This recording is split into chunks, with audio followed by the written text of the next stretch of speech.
Explore Poirot's Casebook Audio, where Agatha Christie's Hercule Poirot cracks cases in immersive audio stories. Chapter 9. The Trap. The morning light crept tentatively into Blackthorn Manor, as if wary of disturbing the secrets that clung to its walls. The air was thick with the scent of damp leaves and the faint tang of yesterday's tragedy, a reminder that Sir Reginald Ashbourne's murder had yet to be solved. Hercule Poirot, ever the master of precision, had decided that the time had come to tighten the net around the killer. His inquiries had peeled back layers of deception: Clara's confession of her secret love with Dr. Everett, Major Blake's hidden debts, Mrs. Carver's sly observations. But the truth remained elusive, hidden behind a carefully constructed facade. Tonight, Poirot would set a trap, using the one weapon he wielded with unparalleled skill: psychological pressure. Captain Arthur Hastings stood in the drawing room, watching as Poirot prepared the stage for his gambit. The guests were to gather after dinner, a summons delivered by the butler, Grayson, with a gravity that left no room for refusal. The room had been arranged with deliberate care, chairs drawn into a semicircle facing the fireplace, the chandelier dimmed to cast long shadows, and a single table at the centre, upon which rested the bronze statuette that had ended Sir Reginald's life. Its presence was a silent accusation, its blood-stained base gleaming faintly in the firelight. As the guests filed in, their faces betrayed a spectrum of emotions. Clara Ashbourne's eyes were red-rimmed, her hands clasped tightly with Dr. Malcolm Everett's, whose nervous twitching had intensified. Mrs. Evelyn Carver maintained her cool composure, though her smile was tighter than usual. Mr. Leonard Warwick sat with his customary reserve, his fingers steepled, and Major Ernest Blake, his joviality all but extinguished, gripped a tumbler of brandy as if it were a lifeline. Inspector Hargreaves stood by the door, his notebook at the ready, his expression one of grudging curiosity. Grayson and Ellen hovered in the background, their presence unobtrusive but attentive. Poirot stood before the fireplace, his small frame radiating authority, his moustache immaculate. "Mesdames et messieurs," he began, his voice soft but commanding, "we stand at a crossroads in this investigation. A man is dead, struck down in his study, and the truth of his murder lies among us. Tonight, Hercule Poirot will lay a trap, not with force, but with the power of the mind. The killer, they are clever, but they cannot hide from the little grey cells." He paused, letting his words settle over the room like a heavy fog. The guests shifted uncomfortably, their eyes darting to the statuette, to each other, to Poirot. Clara's breath hitched, and Everett's hand tightened around hers. Mrs. Carver's lips hovering over the statuette. "This object," he said, "it is the instrument of death, but also a symbol of haste, of passion. The killer chose it perhaps in a moment of rage, or perhaps to make us think so. But let us consider the other clues: the stopped clock, the crushed rose, the smudge on the window, the scent of perfume, the unfinished letter. Each points to a truth, and together they form a picture." He turned to Clara, his eyes gentle but piercing. "Mademoiselle Ashbourne, you have confessed to your love for Dr. Everett. A secret you feared your uncle would expose. You found him dead just before 10, you say, yet the clock was stopped at 10 minutes to 10. Why?" Clara's voice trembled, but she held Poirot's gaze. "I don't know about the clock, Mr. Poirot. I swear I found him dead and ran out. I was too frightened to notice anything else." Poirot nodded, then turned to Everett. "Monsieur le Docteur, Your interest in poisons is most curious. The scent of perfume Mademoiselle Ellen noticed. Could it have been a chemical, perhaps, mistaken for perfume? A doctor would know such things. Everett's face reddened, his voice sharp. I've told you my reading was academic. I was in the library, not the study. I had no reason to kill him. Poirot's smile was enigmatic. No reason, monsieur? Yet Sir Reginald opposed your love for Mademoiselle Clara. A powerful motive, no? Before Everett could respond, Poirot turned to Mrs. Carver, whose smile had taken on a brittle edge. Madame, you are a woman who sees much and says little. You spoke of Major Blake's debts, his furtive letter, but what of your own secrets? The scent of perfume, could it be yours, perhaps? A heavy scent, not lavender, but something richer. Mrs. Carver's laugh was low, almost mocking. You flatter me, Mr. Poirot, but I fear my perfume is quite ordinary. As for secrets, I have none worth killing for. Poirot's gaze shifted to Warwick. Monsieur Warwick, you knew of Sir Reginald's plans to change his will. Did you, perhaps, know the details? A solicitor is privy to many confidences. Warwick's expression remained impassive, but his fingers paused in their habitual stroking of his chin. As I said, Mr. Poirot, Sir Reginald was vague about the changes. I knew only that he intended to make them. Poirot nodded, then turned to Blake, whose grip on his glass tightened. Major Blake, your debts to Sir But it reveals. The rose crushed in the garden points to a presence where none was admitted. The perfume, it lingers in the air, a signature of the guilty. And the letter? Ah, the letter speaks of a truth that someone feared. He paused, his voice dropping to a near whisper. I propose a theory. Sir Reginald was struck down, not in anger but in fear. Fear of what he would reveal. The killer entered the study, perhaps through the window, perhaps not. They stopped the clock to obscure the time, left the perfume in their haste, and crushed the rose as they fled. But who? I invite you now to speak, to confess, before the trap closes. The room was silent, the tension so thick it seemed to choke the air. Clara's tears fell silently. Everett's face was ashen. Mrs. Carver's smile had vanished. Warwick's eyes were narrowed. And Blake's hand trembled, spilling brandy on the carpet. Then a sound. A sharp intake of breath from Ellen, the maid, who stood in the corner, her eyes wide with terror. "Sir," she stammered, her voice barely audible, I didn't tell you everything. The perfume, I recognized it later. It's Mrs. Carver's. I smelled it when I cleaned her room yesterday." Mrs. Carver's head snapped up, her composure shattering. "That's ridiculous," she snapped, her voice sharp. "You're mistaken, girl. I was in my room all morning." Poirot's eyes gleamed, his trap sprung. "Was you, madame? Or were you in the study, where the scent of your perfume betrayed you?" The room erupted in murmurs, the guests staring at Mrs. Carver, whose face had paled. She rose, her hands clenched, but before she could speak, Poirot raised a hand. "Not yet, madame. The trap is set, but the truth, it requires one final step. Tomorrow we shall gather again, and Hercule Poirot will reveal all." As the guests dispersed, their faces a mix of fear and suspicion, Hastings followed Poirot to the library.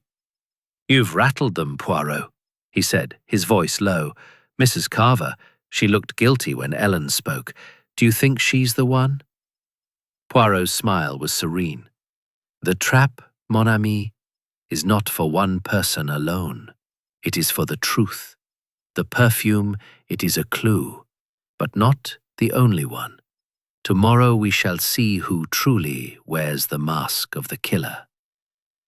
The manor settled into an uneasy silence, the trap set, the stage prepared for the final act.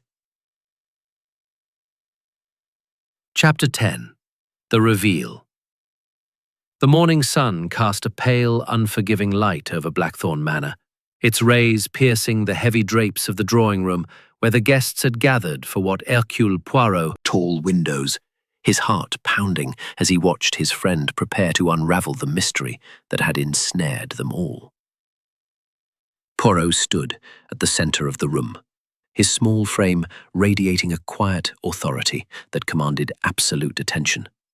His moustache was impeccable, his green eyes sharp as they swept over the assembled company. Clara Ashbourne, her face pale and drawn, clinging to Dr. Malcolm Everett's arm.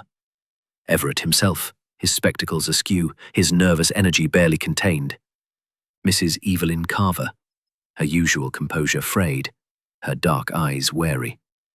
Mr. Leonard Warwick, his solicitor's reserve intact but strained.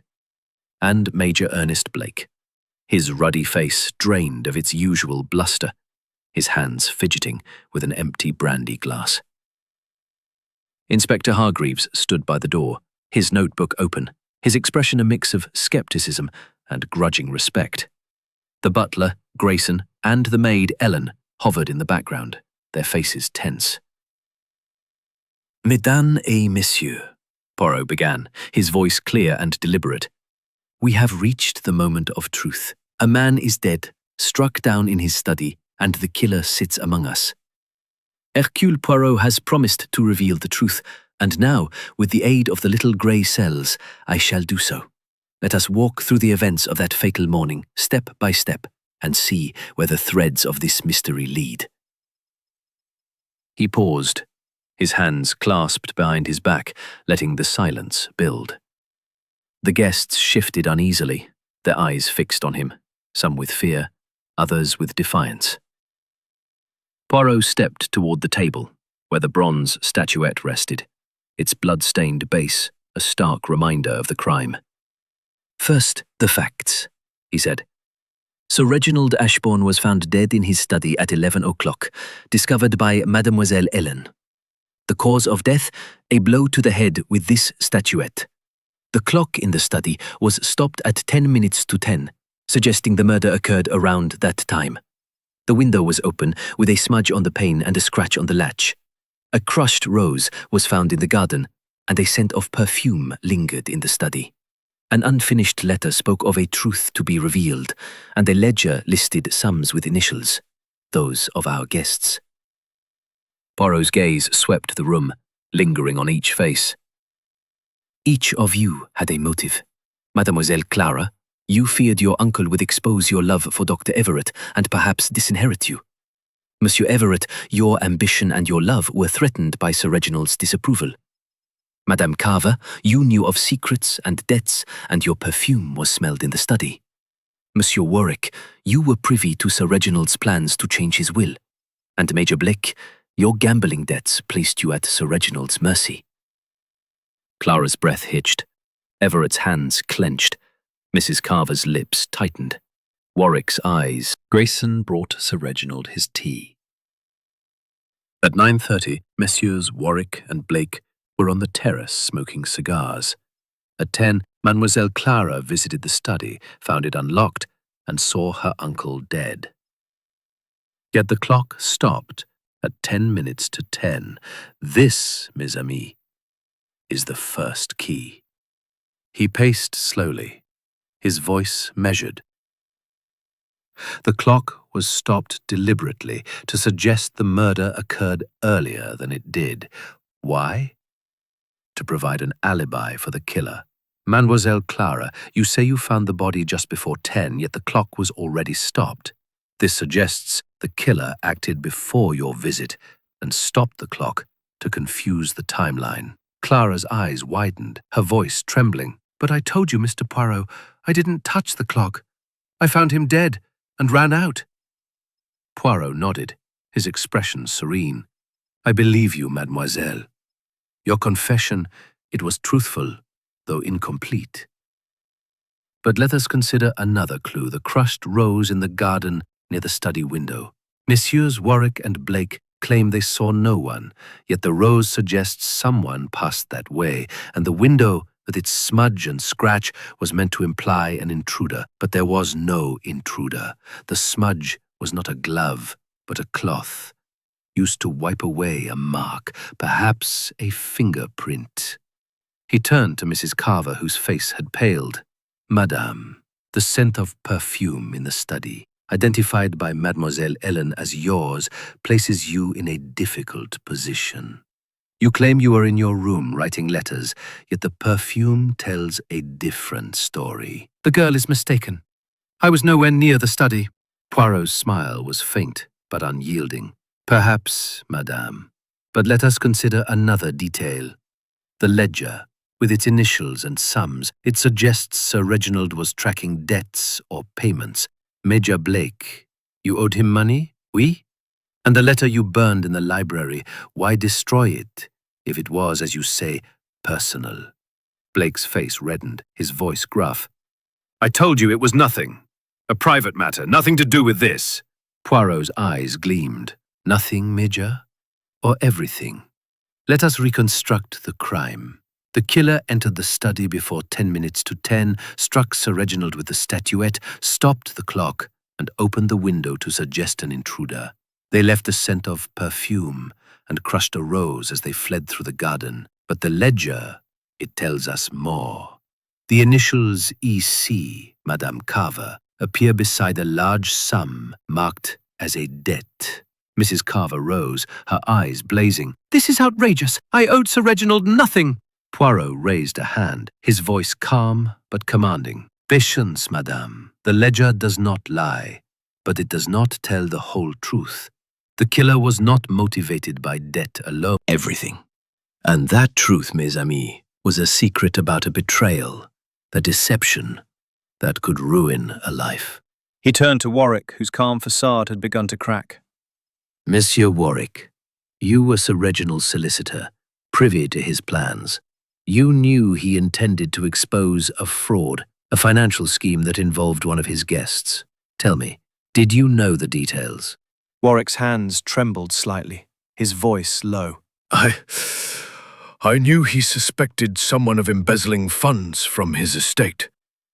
He didn't say who, but he was determined to confront them this weekend.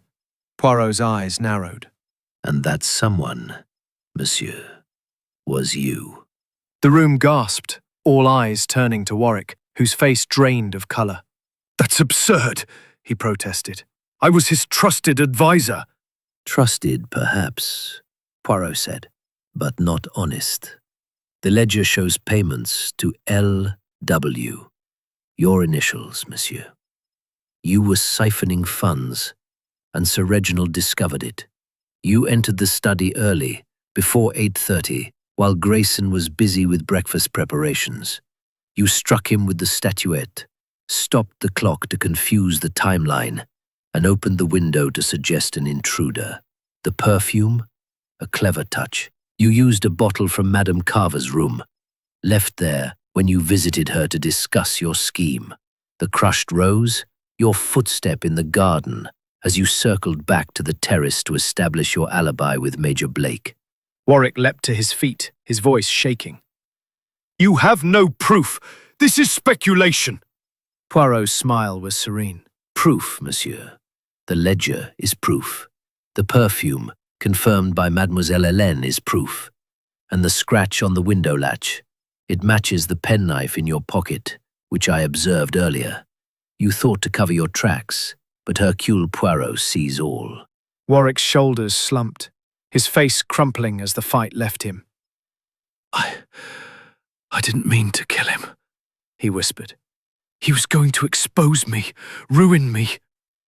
I panicked. The room was silent, the truth laid bare. Inspector Hargreaves stepped forward, his cuffs ready, as Poirot nodded. Take him, Inspector. The trap is sprung. As Warwick was led away, the guests sat in stunned silence, the weight of the reveal settling over them. Poirot turned to Hastings, his eyes twinkling. The little grey cells, mon ami. They never fail. Chapter 11. The Reflection. The morning after Leonard Warwick's arrest was quiet at Blackthorn Manor, the oppressive weight of the previous days lifting like mist burned away by the sun. The grand house, with its ivy-clad walls and polished interiors, seemed to breathe a sigh of relief, though the scars of Sir Reginald Ashbourne's murder lingered in the hushed voices and wary glances of its Crisp autumn air, a welcome contrast to the stifling tension of the drawing room. The guests, still reeling from the dramatic reveal, had begun to disperse.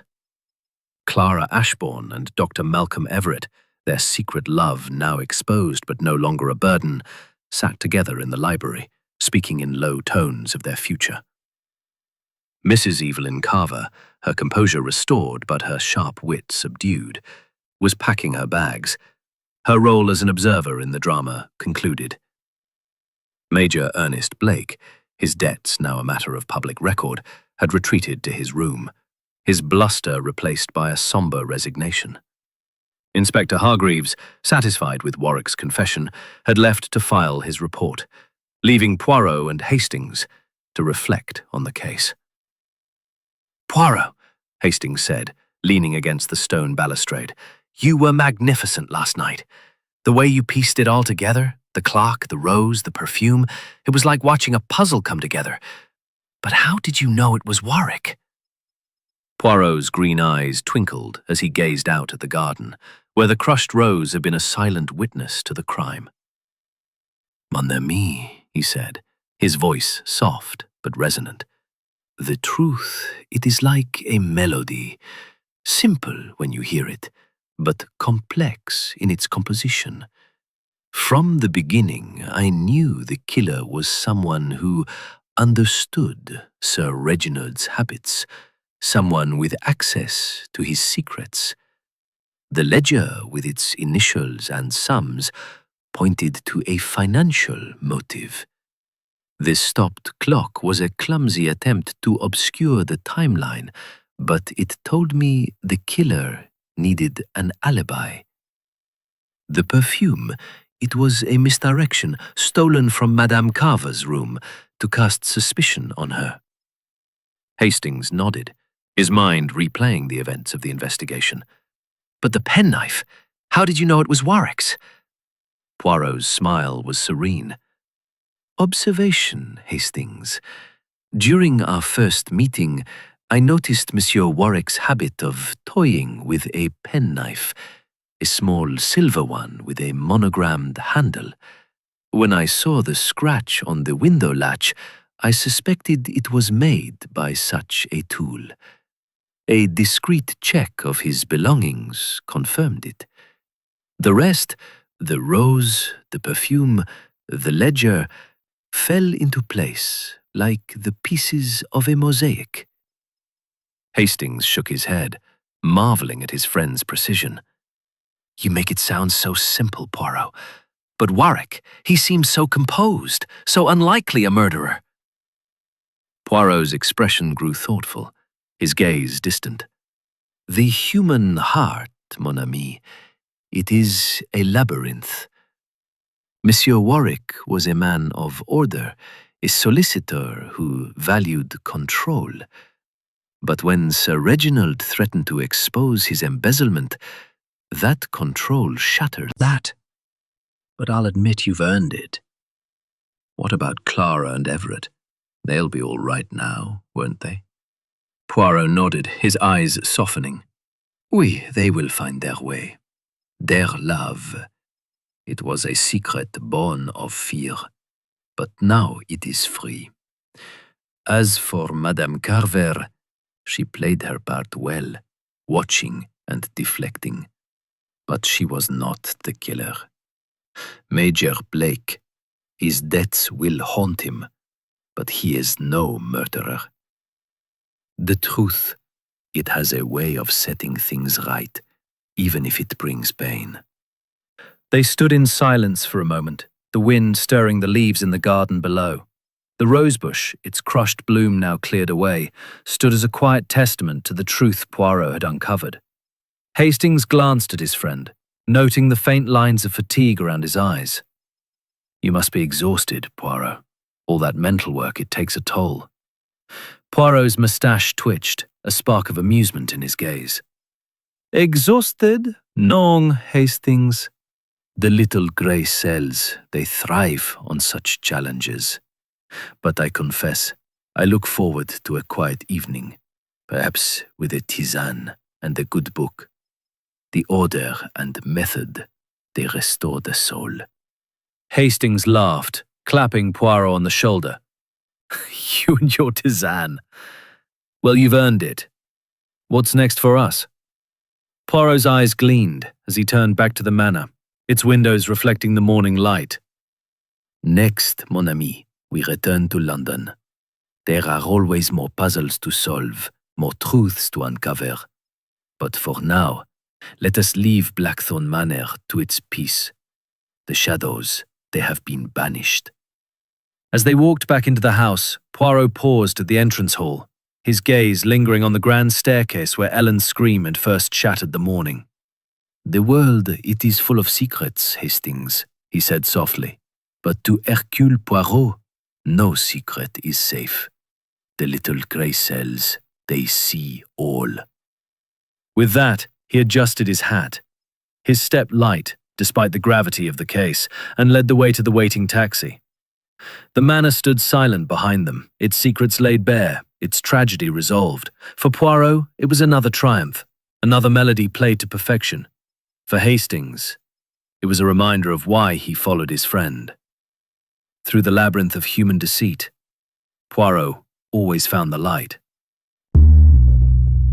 As the taxi rolled down the gravel drive, the hills of Devonshire stretched out before them, serene and unchanging. The case of Blackthorn Manor was closed, but Poirot's work, like the truth itself, was never truly finished. Chapter 12. The Echoes of Truth. The departure of Hercule Poirot and Captain Arthur Hastings from Blackthorn Manor left a stillness in its wake, as though the grand house itself were Gardens, in a golden glow, but the air carried a chill that spoke of secrets not yet fully laid to rest. Poirot, ever attuned to the subtleties of human nature, had sensed that the case, though solved, had left threads untied. Threads that demanded one final exploration.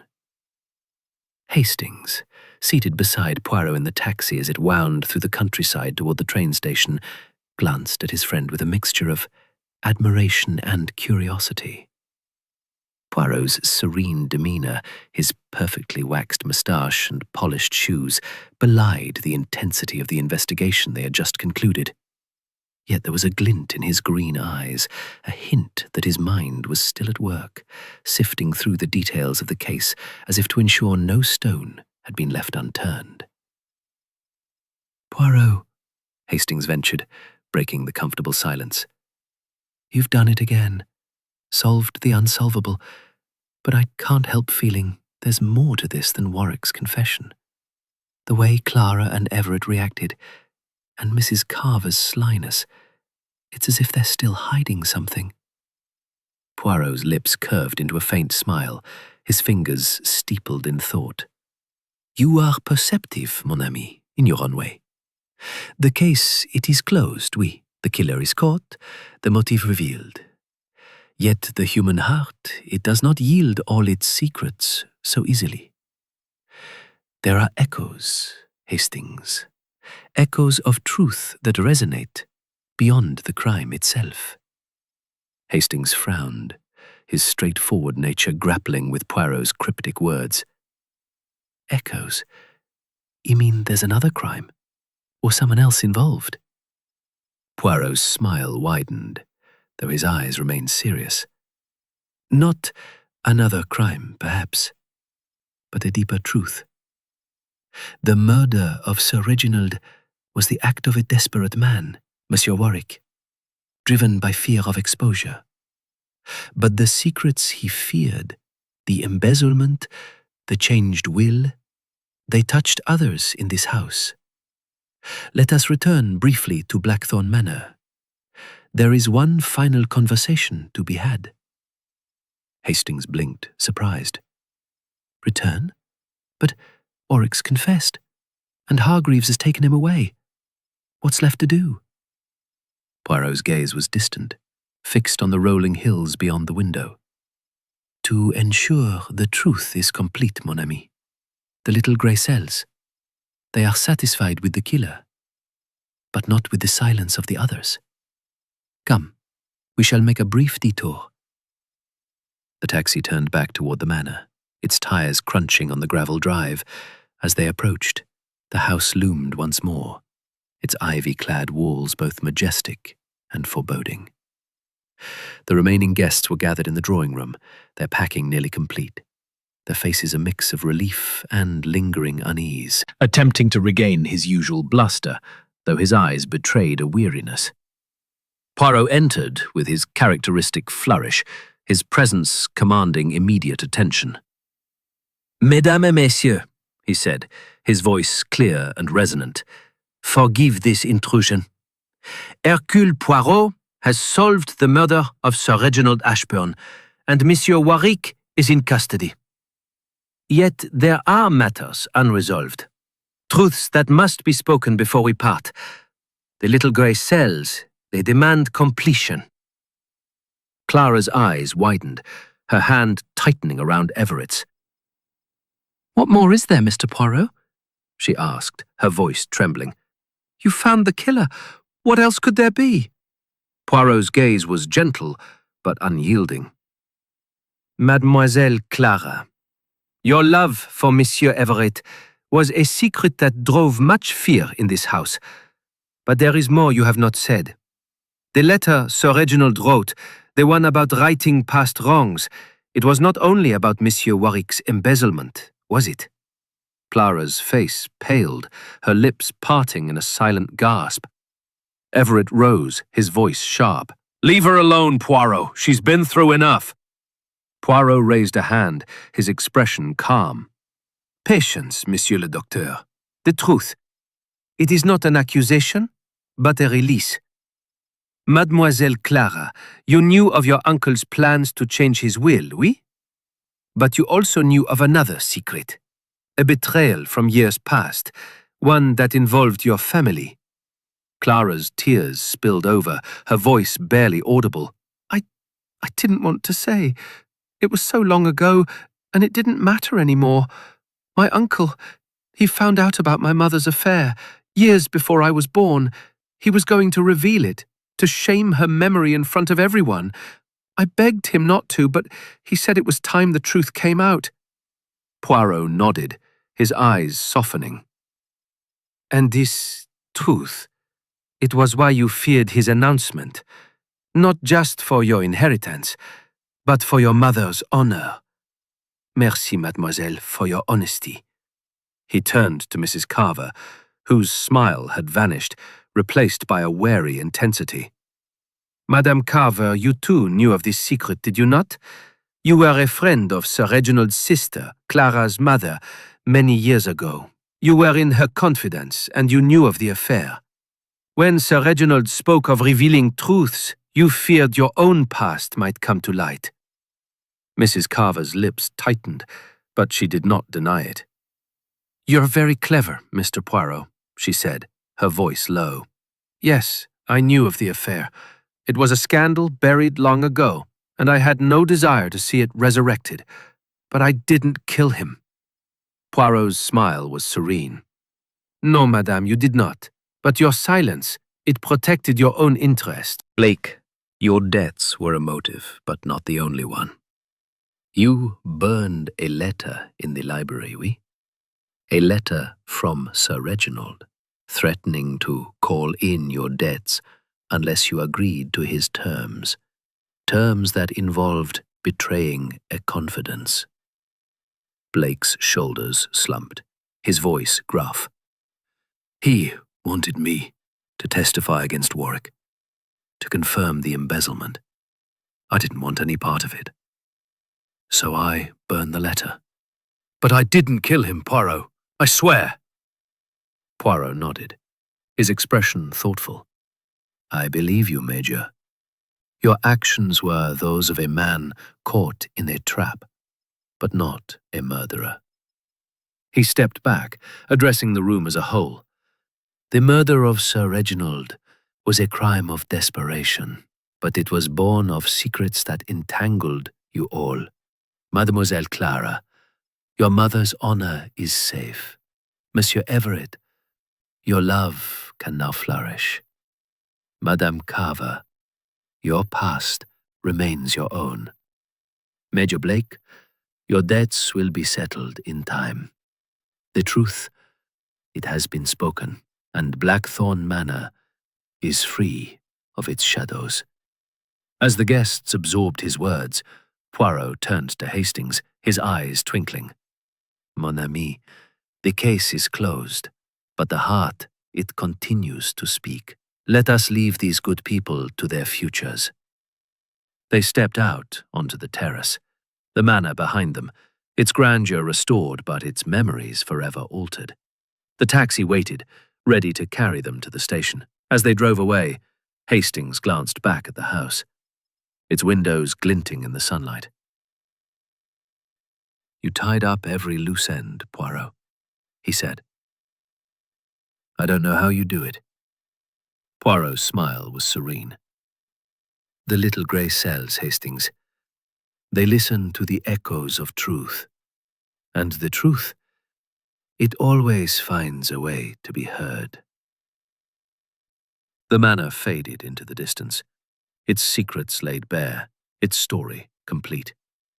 For Poirot, it was another triumph, another melody played to perfection.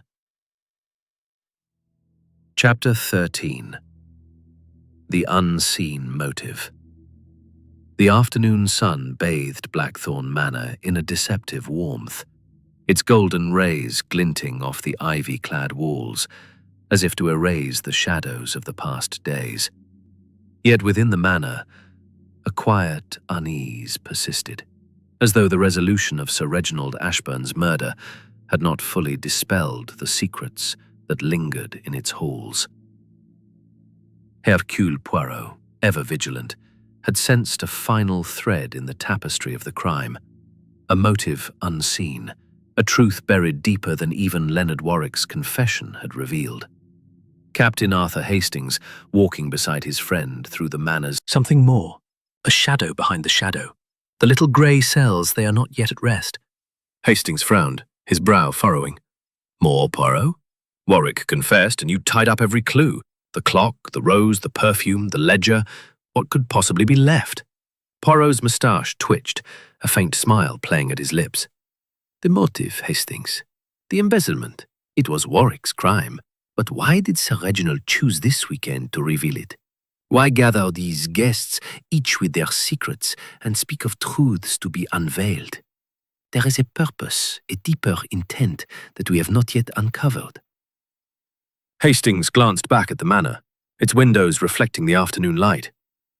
You think Sir Reginald was planning something beyond exposing Warwick? Something that involved the others? Poirot nodded, his gaze distant. Précisément. Let us return to the drawing room. There is one final conversation to be had, one final truth to be revealed. They re-entered the manor, the air inside cool and heavy with the scent of polished wood and fading flowers. The remaining guests, Clara Ashbourne, Dr. Malcolm Everett, Mrs. Evelyn Carver, and Major Ernest Blake, were gathered in the drawing room, their suitcases packed, their expressions a mix of relief and lingering wariness. Inspector Hargreaves had departed with Warwick in custody, leaving the manor in a state of uneasy calm. Grayson, the butler, stood by the door, his face as impassive as ever, while Ellen, the maid, busied herself with clearing the tea tray. Poirot entered with his usual flourish, his small stature commanding the room's attention. Mesdames et messieurs, he said, his voice clear and resonant. You have been patient, and Hercule Poirot is grateful. The murderer of Sir Reginald Ashbourne is in custody, and your secrets, your love, your debts, your pasts, have been laid bare. Yet, there is one question that remains. Why did Sir Reginald gather you here? What was the truth he meant to reveal beyond Monsieur Warwick's crime? Clara's eyes widened, her hand tightening around Everett's. Mr. Poirot, you've solved the case. What more could there be? Poirot's gaze was gentle but piercing. Mademoiselle Clara, your uncle was a man of purpose. His toast about secrets, his unfinished letter about righting wrongs, these were not idle words. He intended to confront not only Monsieur Warwick, but another among you. A secret so profound it drove him to orchestrate this gathering. Mrs. Carver's lips curved into a faint smile, though her eyes were wary. You're fishing, Mr. Poirot. Warwick killed him to protect his scheme. What else could there be? Poirot's smile was serene but unyielding. Madame Carver, you are perceptive, but you underestimate the little grey cells. Let us consider the ledger once more. The initials EC, yours From years past. Sir Reginald, he was not only tracking Warwick's embezzlement, but another matter. A matter of blackmail. The room gasped, all eyes turning to Mrs. Carver, whose face paled, her composure cracking. Blackmail? She said, her voice sharp. That's absurd. I had no dealings with Sir Reginald beyond friendship. Poirot stepped closer, his voice calm but relentless. No, madame. The ledger tells a different story. Years ago, you were involved in a scandal. A financial scheme with Sir Reginald's sister, Clara's mother. You profited from it, and Sir Reginald knew. He paid you to keep silent, to protect his sister's reputation. But he grew weary of your demands. This weekend, he intended to expose you, to end the payments once and for all. Mrs. Carver's hands clenched, her voice trembling with anger. You have no proof, Poirot. This is slander. Poirot raised a hand, his expression serene. Proof, madame? The ledger is proof, and your perfume, found in the study, confirms your presence. You did not strike the blow. That was Warwick's doing, but you were there earlier that morning, arguing with Sir Reginald. You left in haste, dropping a trace of your perfume and crushing the rose as you fled through the garden. Clara's voice broke the silence, her eyes wide with shock. Mrs. Carver, you blackmailed my uncle? Over my mother's scandal? Mrs. Carver's shoulders slumped, her defiance crumbling. It wasn't blackmail, she said, her voice low. It was an arrangement. Your mother and I made mistakes years ago. Sir Reginald paid to keep it quiet, for your sake, Clara. But he threatened to stop, to tell everyone. I went to the study to reason with him, to beg him to reconsider. He was alive when I left. I swear it. Poirot nodded, his eyes softening. I believe you, madame. You did not kill him, but your presence in the study set the stage for Warwick's crime. He overheard your argument, saw his chance, and acted to protect his own secret. Everett, his face pale, spoke up. Then Warwick killed him to silence him about the embezzlement, not just because of Mrs. Carver's blackmail. Exactement, Poirot's comfort. Mrs. Carver sat rigidly. her face a mask of resignation. Blake stared into his empty glass, his shoulders slumped. Poirot stepped back, his hands clasped behind him. The truth, it is complete now. The unseen motive, Sir Reginald's desire to cleanse his family's legacy, drove this tragedy. The little grey cells, they have done their work. As the guests absorbed the final revelation, Poirot turned to Hastings. Mon ami, the case is truly closed. Let us leave these souls to their reckoning. They stepped out into the garden, the manor behind them, its secrets fully exposed. The taxi waited, ready to carry them to the station. As they drove away, Hastings glanced at Poirot, his voice soft. You saw it all, didn't you? Not just the murder, but the whole web of secrets. Poirot's smile was serene. The little grey cells, Hastings, they see what the heart hides. And now, we return to order, to peace. The manor faded into the distance, its echoes of truth finally silent, its story complete. Chapter 14. The Final Reckoning. The twilight settled over Blackthorn Manor like a velvet curtain, softening the edges of the grand house and casting its gardens into shades of indigo and shadow. The resolution of Sir Reginald Ashbourne's murder had brought a fragile peace, but the manor still hummed with the aftershocks of revealed secrets. Warwick's embezzlement, Mrs. Carver's blackmail, Clara's hidden love, and the long-buried scandal of her mother's affair. Hercule Poirot, ever the orchestrator of truth, stood in the entrance hall, his suitcase at his side, preparing to depart. Yet, his keen senses told him that one final reckoning was needed, not to solve the crime, but to bring closure to the souls entangled in its web. Captain Arthur Hastings, ever loyal, stood beside him, his face a mix of relief and lingering unease. The guests had gathered one last time in the drawing room, their suitcases packed, their farewells imminent. Clara Ashbourne sat with Dr. Malcolm Everett, their hands entwined, their faces softened by the promise of a future unburdened by secrecy. Mrs. Evelyn Carver stood apart, her black mourning dress stark against the room's opulence, her expression one of guarded resignation. Major Ernest Blake, his usual bluster subdued, leaned against the fireplace, his eyes fixed on the dying embers. The butler, Grayson, and the maid, Ellen, stood discreetly by the door. Their roles in the drama concluded, but their presence a quiet reminder of the manor's watchful eyes.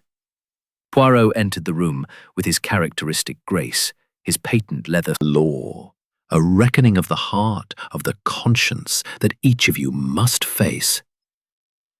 Clara's eyes glistened, her voice soft but steady. Mr. Poirot, you've given us the truth, painful as it was. My uncle's death, it was because of secrets we all carried. I don't know if I can forgive myself for hiding my love for Malcolm, for fearing what my uncle might do. Poirot's gaze was gentle, his tone kind. Mademoiselle Clara, the heart, it is a fragile thing, but it is also resilient. Your love for Monsieur Everett, it is no crime. Your uncle's intentions, though harsh, were born of a desire to protect his family's name. You must forgive yourself, for you did not strike the blow. Everett, his spectacles glinting in the firelight, nodded, his voice firm. She's right, Mr. Poirot. We were wrong to hide, but we'll make it right. We'll build a life together, openly now. Poirot's smile was warm, a rare softness in his demeanor. Bon, Monsieur le Docteur, the truth, it has set you free. He turned to Mrs. Carver, whose lips were pressed into a thin line, her eyes wary. Madame Carver, he said, you played a dangerous game, profiting from a past scandal and pressing Sir Reginald for payment. Your silence was your shield, but it also made you a target. What have you to say?" Mrs. Carver's voice was low, her usual sharpness dulled. "I won't deny it, Mr. Poirot. I took the money to survive, to keep my own secrets safe. But I didn't kill him, and I'm glad the truth is out. I'll leave this place and start anew, without the weight of that past." Poirot nodded, his expression thoughtful. "The past, madame, it cannot be erased, but it can be left behind. You have the chance now to choose a different path." He turned to Major Blake, whose ruddy face was etched with fatigue. "Major Blake, your debts placed you in Sir Reginald's power, yet you chose not to betray Monsieur Warwick, even when pressed. Your honor, though flawed, spared you from greater guilt. What will you do now?" Blake straightened, his voice gruff but resolute. "I'll settle my debts, Poirot, one way or another. Sir Reginald's death, it's made me see things clearly. No more running, no more hiding." Poirot's eyes twinkled, a spark of approval in his gaze. "Bon, Major, the path to redemption, it is never easy, but it is always possible." He stepped back, addressing the room as a whole. "This house, it has been a stage for tragedy, but also for truth. Sir Reginald's death was a crime of fear, of secrets too long buried. Each of you carried a burden, and each of you has faced it. The little grey cells, they have done their work." Ellen, her eyes bright with tears, nodded. "Yes, sir. You've made things right, as best they can be." Poirot inclined his head, his expression serene. "Merci, Monsieur Grayson, Mademoiselle Hélène. Your service, it has been invaluable. This manor, it will heal, as will those within it." As the guests murmured their farewells, Poirot turned to Hastings, his voice low. "Mon ami, the case is truly closed now. The echoes of truth, they have been heard, and the reckoning is complete." Hastings nodded, his heart lighter, but still heavy with the weight of the manor's secrets. "You've done more than solve a murder, Poirot. You've given them a chance to move forward." Poirot's smile was enigmatic. "The little grey cells, Hastings. They do not only solve crimes, they seek to restore order, to bring light to the darkness. Come, let us leave Blackthorn Manor to its future." They stepped out into the twilight, the manor's silhouette looming behind them, its windows dark but no longer menacing. The taxi waited, its engine a soft hum in the quiet evening. As they drove away, Hastings glanced back, the house fading into the dusk. "It's strange, Poirot," he said. "The manor feels different now, lighter somehow." Poirot's eyes gleamed, his voice soft. "The truth, mon ami, it has a way of lifting burdens, even from stone and mortar. Blackthorn Manor will stand, and so will those who leave it. For Hercule Poirot, it is enough." The taxi wound through the Devonshire hills, the stars emerging above, a silent testament to the truths uncovered. The case was closed, the reckoning complete, and Poirot, ever the maestro, had played his final note. Chapter 15. The Departure. The dawn broke over Blackthorn Manor with a quiet grace, painting the Devonshire hills in hues of rose and gold. The grand house, its ivy-clad walls softened by the morning light, stood as a silent witness to the truths uncovered within its halls. The murder of Sir Reginald Ashburn had been solved, the killer brought to justice, and the tangled web of secrets, Warwick's embezzlement, Mrs. Carver's blackmail, Clara's hidden love, and the shadow of a long-buried scandal, had been laid bare. Yet as Hercule Poirot prepared to leave, there was a sense of finality, a closing of the curtain on a drama that had shaken the manor to its core. Captain Arthur Hastings, standing by the entrance hall, felt a bittersweet relief, his admiration for his friend tempered by the weight of the case's emotional toll. Poirot stood on the gravel drive, his suitcase at his feet, his overcoat immaculate despite the early hour. His moustache, waxed to perfection, caught the light as he surveyed the manor one last time, his green eyes gleaming with the satisfaction. Voices subdued, their futures uncertain, but unburdened by the secrets that had once bound them. Hastings joined Poirot, his own suitcase in hand, his face reflecting the quiet awe he always felt at the conclusion of one of his friend's cases.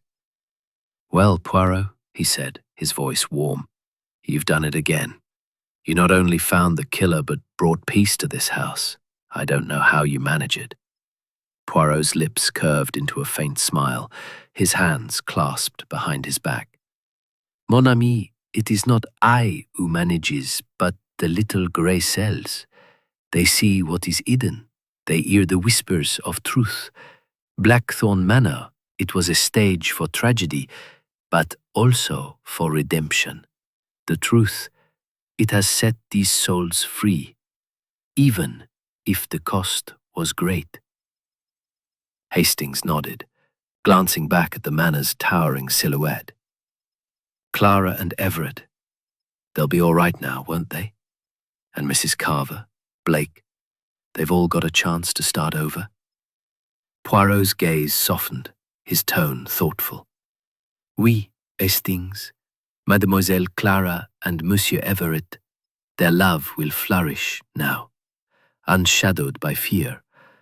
Madame Carver, she carries the weight of her past, but she is free to choose a new path.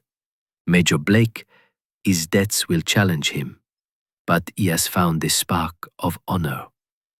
The manor, it will stand, and its ghosts will fade." As they spoke, Clara and Everett emerged from the house, their hands entwined, their faces brighter than Hastings had seen them.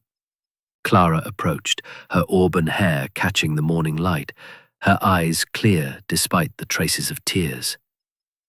"Mr. Poirot," she said, her voice steady, "I can't thank you enough. You've given us a future and you've honored my uncle's memory, even if he wasn't perfect." Poirot inclined his head, his expression kind. "Mademoiselle, your uncle sought the truth, however harshly. Hercule Poirot has only followed his lead. Be happy, and let the past rest." Everett stepped forward, his spectacles glinting. "You've been fair, Mr. Poirot, and more perceptive than I could have imagined. We'll make things right, for Clara and for ourselves." Poirot's smile was warm. "Bon, monsieur. The art, it heals when it is free." Mrs. Evelyn Carver appeared next, her black dress stark against the morning light, her smile faint but genuine. "You're a dangerous man, Mr. Poirot," she said, her voice low. "You see too much, but I'm grateful. I was wrong to hold on to that old scandal, and I'll leave it behind me now." Poirot's eyes twinkled. "Madame, the past is a heavy burden, the debt, but in meeting it, you will do well." With their farewells exchanged, the guests retreated to the house to finalize their departures. Grayson and Ellen stood at the door, their faces reflecting a quiet gratitude. "Mr. Poirot," Grayson said, his voice steady, "you've brought order to this house. Sir Reginald would have approved, in his way." Ellen nodded, her eyes bright. "Thank you, sir. It's like the air's clearer now."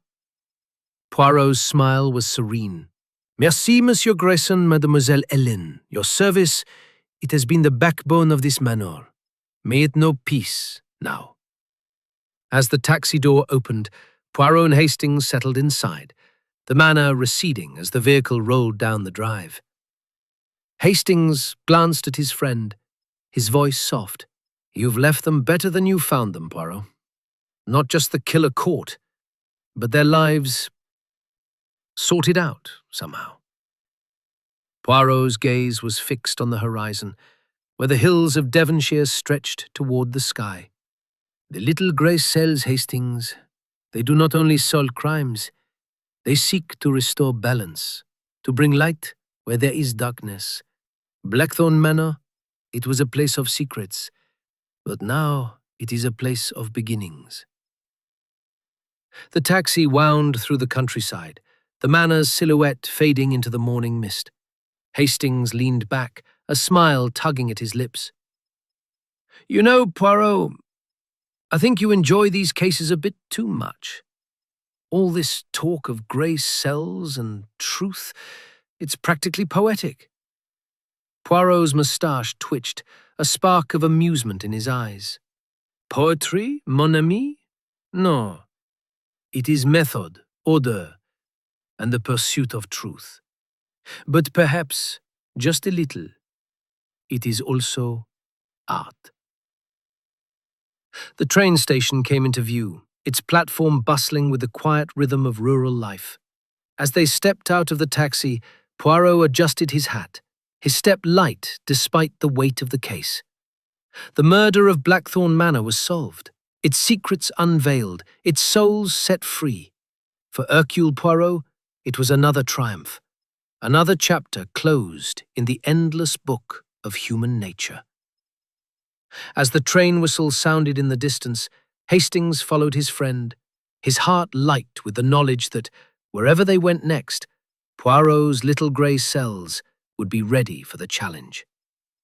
The manor, its tragedies, and its truths faded behind them. But the memory of this case would linger, a testament to the power of truth to heal, to redeem, and to endure. In the shadowed halls of Blackthorn Manor, a grand estate whispers secrets too dangerous to keep. Sir Reginald Ashbourne, a man of wealth and power, gathers a circle of guests, each hiding a past they'd kill to protect. But when a single, chilling scream pierces the night, a body is found, a bronze statuette dripping with blood. Who struck the fatal blow? Was it the niece with a forbidden love? The doctor with a curious obsession?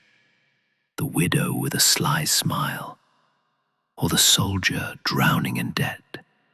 As Hercule Poirot, the brilliant Belgian detective, steps into this web of lies, every clue, a stopped clock, a crushed rose, a whiff of perfume, pulls you deeper into a mystery where no one is innocent, and the truth is more shocking than the crime.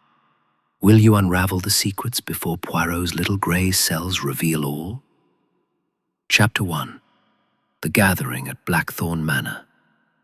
In the waning days of autumn, when the leaves of Blackthorn Manor's ancient oaks burned with a fiery hue, the great house stood as a monument to elegance and secrecy. Nestled in the heart of the English countryside, its ivy-clad walls and towering chimneys loomed over the rolling hills of Devonshire, a silent witness to the gathering within. The manor belonged to Sir Reginald Ashbourne, a retired diplomat whose wealth and influence had drawn an eclectic assembly of guests for what was promised to be a weekend of refinement and repose. Yet, beneath the polished veneer of civility, a quiet tension simmered, as if the very air sensed the storm to come. Captain Arthur Hastings, ever the loyal companion to the inimitable Hercule Poirot, sat in the drawing room, his gaze drifting over the assembled company. The fire crackled in the hearth, casting flickering shadows across the room's ornate furnishings. Mahogany tables, velvet drapes, and a grand piano that gleamed under the chandelier's soft glow. Hastings, a man of straightforward sensibilities, felt a faint unease, though he could not yet place its source. The guests, he noted, were a curious mix, each carrying an air of guarded reserve despite the warmth of Sir Reginald's hospitality. Sir Reginald himself presided at the head of the room, a portly man of 60, with silver hair and a moustache that curled with fastidious care. His eyes, sharp and calculating, belied the geniality of his smile as he raised a glass of port to his guests. To friendship, he declared, his voice rich with practiced charm. "And to the secrets we keep for the sake of it." The toast drew polite laughter, though Hastings caught a fleeting glance between two of the guests, a look that spoke more of suspicion than mirth. To Sir Reginald's right sat his niece, Miss Clara Ashbourne, a striking woman of 28, whose auburn hands suggested a man perpetually on edge. His spectacles glinted as he sipped his wine, his eyes darting toward Clara with an intensity that Hastings found unsettling. Then there was Mrs. Evelyn Carver, a widow of indeterminate age, whose sharp wit and sharper tongue had already made her the center of conversation. Her black mourning dress, though elegant, seemed a touch theatrical, as if she wore her grief for effect rather than sentiment. Beside her sat Mr. Leonard Warwick, a solicitor with a penchant for cigars and a habit of stroking his chin when deep in thought. His presence was unobtrusive, yet Hastings sensed a keen intelligence behind his unassuming demeanor. The final guest, Major Ernest Blake, was a retired military man whose booming laugh and ruddy complexion filled the room with an almost oppressive vitality. His stories of campaigns in India had entertained the company during dinner, though Hastings noted that his anecdotes often skirted the edges of truth, embellished for effect. The evening had begun with a sumptuous meal, roast pheasant, glazed carrots, and a trifle that melted on the tongue, served by the manor's efficient staff, led by the butler, Mr. Grayson, a man whose silent efficiency bordered on the spectral. Yet as the night wore on, the conversation grew strained. Sir Reginald's toast about secrets had stirred something in the room, like a pebble dropped into a still pond. Hastings, ever observant in his own way, noted how Clara's fingers tightened around her glass, how Dr. Everett's smile faltered, and how Mrs. Carver's eyes narrowed as she scanned the faces around her. It was then that Sir Reginald rose, his expression shifting to one of grave purpose. "My friends," he said, his voice lowering, "I have gathered you here not merely for pleasure, but for a matter of some delicacy. There is a truth among us, a truth that must be faced before this weekend is through." His words hung in the air, heavy with implication. Clara's face paled, and Dr. Everett's hand trembled as he set down his glass. Even Major Blake's joviality seemed to falter, his laugh cut short. Hastings leaned forward, his curiosity piqued. "What sort of truth, Sir Reginald?" he asked, his tone polite but probing. Sir Reginald's eyes gleamed. "A matter of legacy, Captain Hastings. A matter of secrets that have been buried too long. Tomorrow I shall reveal all, documents, letters, truths that will change everything." He paused, his gaze sweeping the room. "But for tonight, let us enjoy the fire and the company." The room fell silent, save for the crackle of the logs. Hastings felt a chill, not from the autumn air, but from the weight of Sir Reginald's words. He glanced at the others, noting their reactions. Clara's lips pressed into a thin line, Dr. Everett's fingers drumming nervously on the arm of his chair. Mrs. Carver's seemed to carry a secret, a motive, a fear. As the evening drew to a close, the guests retired to their rooms, their footsteps echoing in the manor's cavernous halls. Hastings lingered in the drawing room, his mind turning over the events of the night. He was no detective, not like his friend Poirot, but he knew enough to sense that something was amiss. Sir Reginald's cryptic announcement, the undercurrents of tension, the guarded glances, it all pointed to a storm brewing beneath the surface of Blackthorn Manor. He stepped onto the terrace, the night air cool against his skin. The stars above were bright, but the manor's shadow loomed large, its windows dark, save for a single light in Sir Reginald's study. Hastings frowned, recalling the old diplomat's words. "A truth to be revealed," he had said. But what truth? And why did it feel as though the very walls of Blackthorn Manor were holding their breath? As he turned to re-enter the house, a faint sound caught his ear. A rustle, perhaps, or the snap of a twig in the garden below. He peered into the darkness but saw nothing. Shaking his head, he dismissed it as the wind.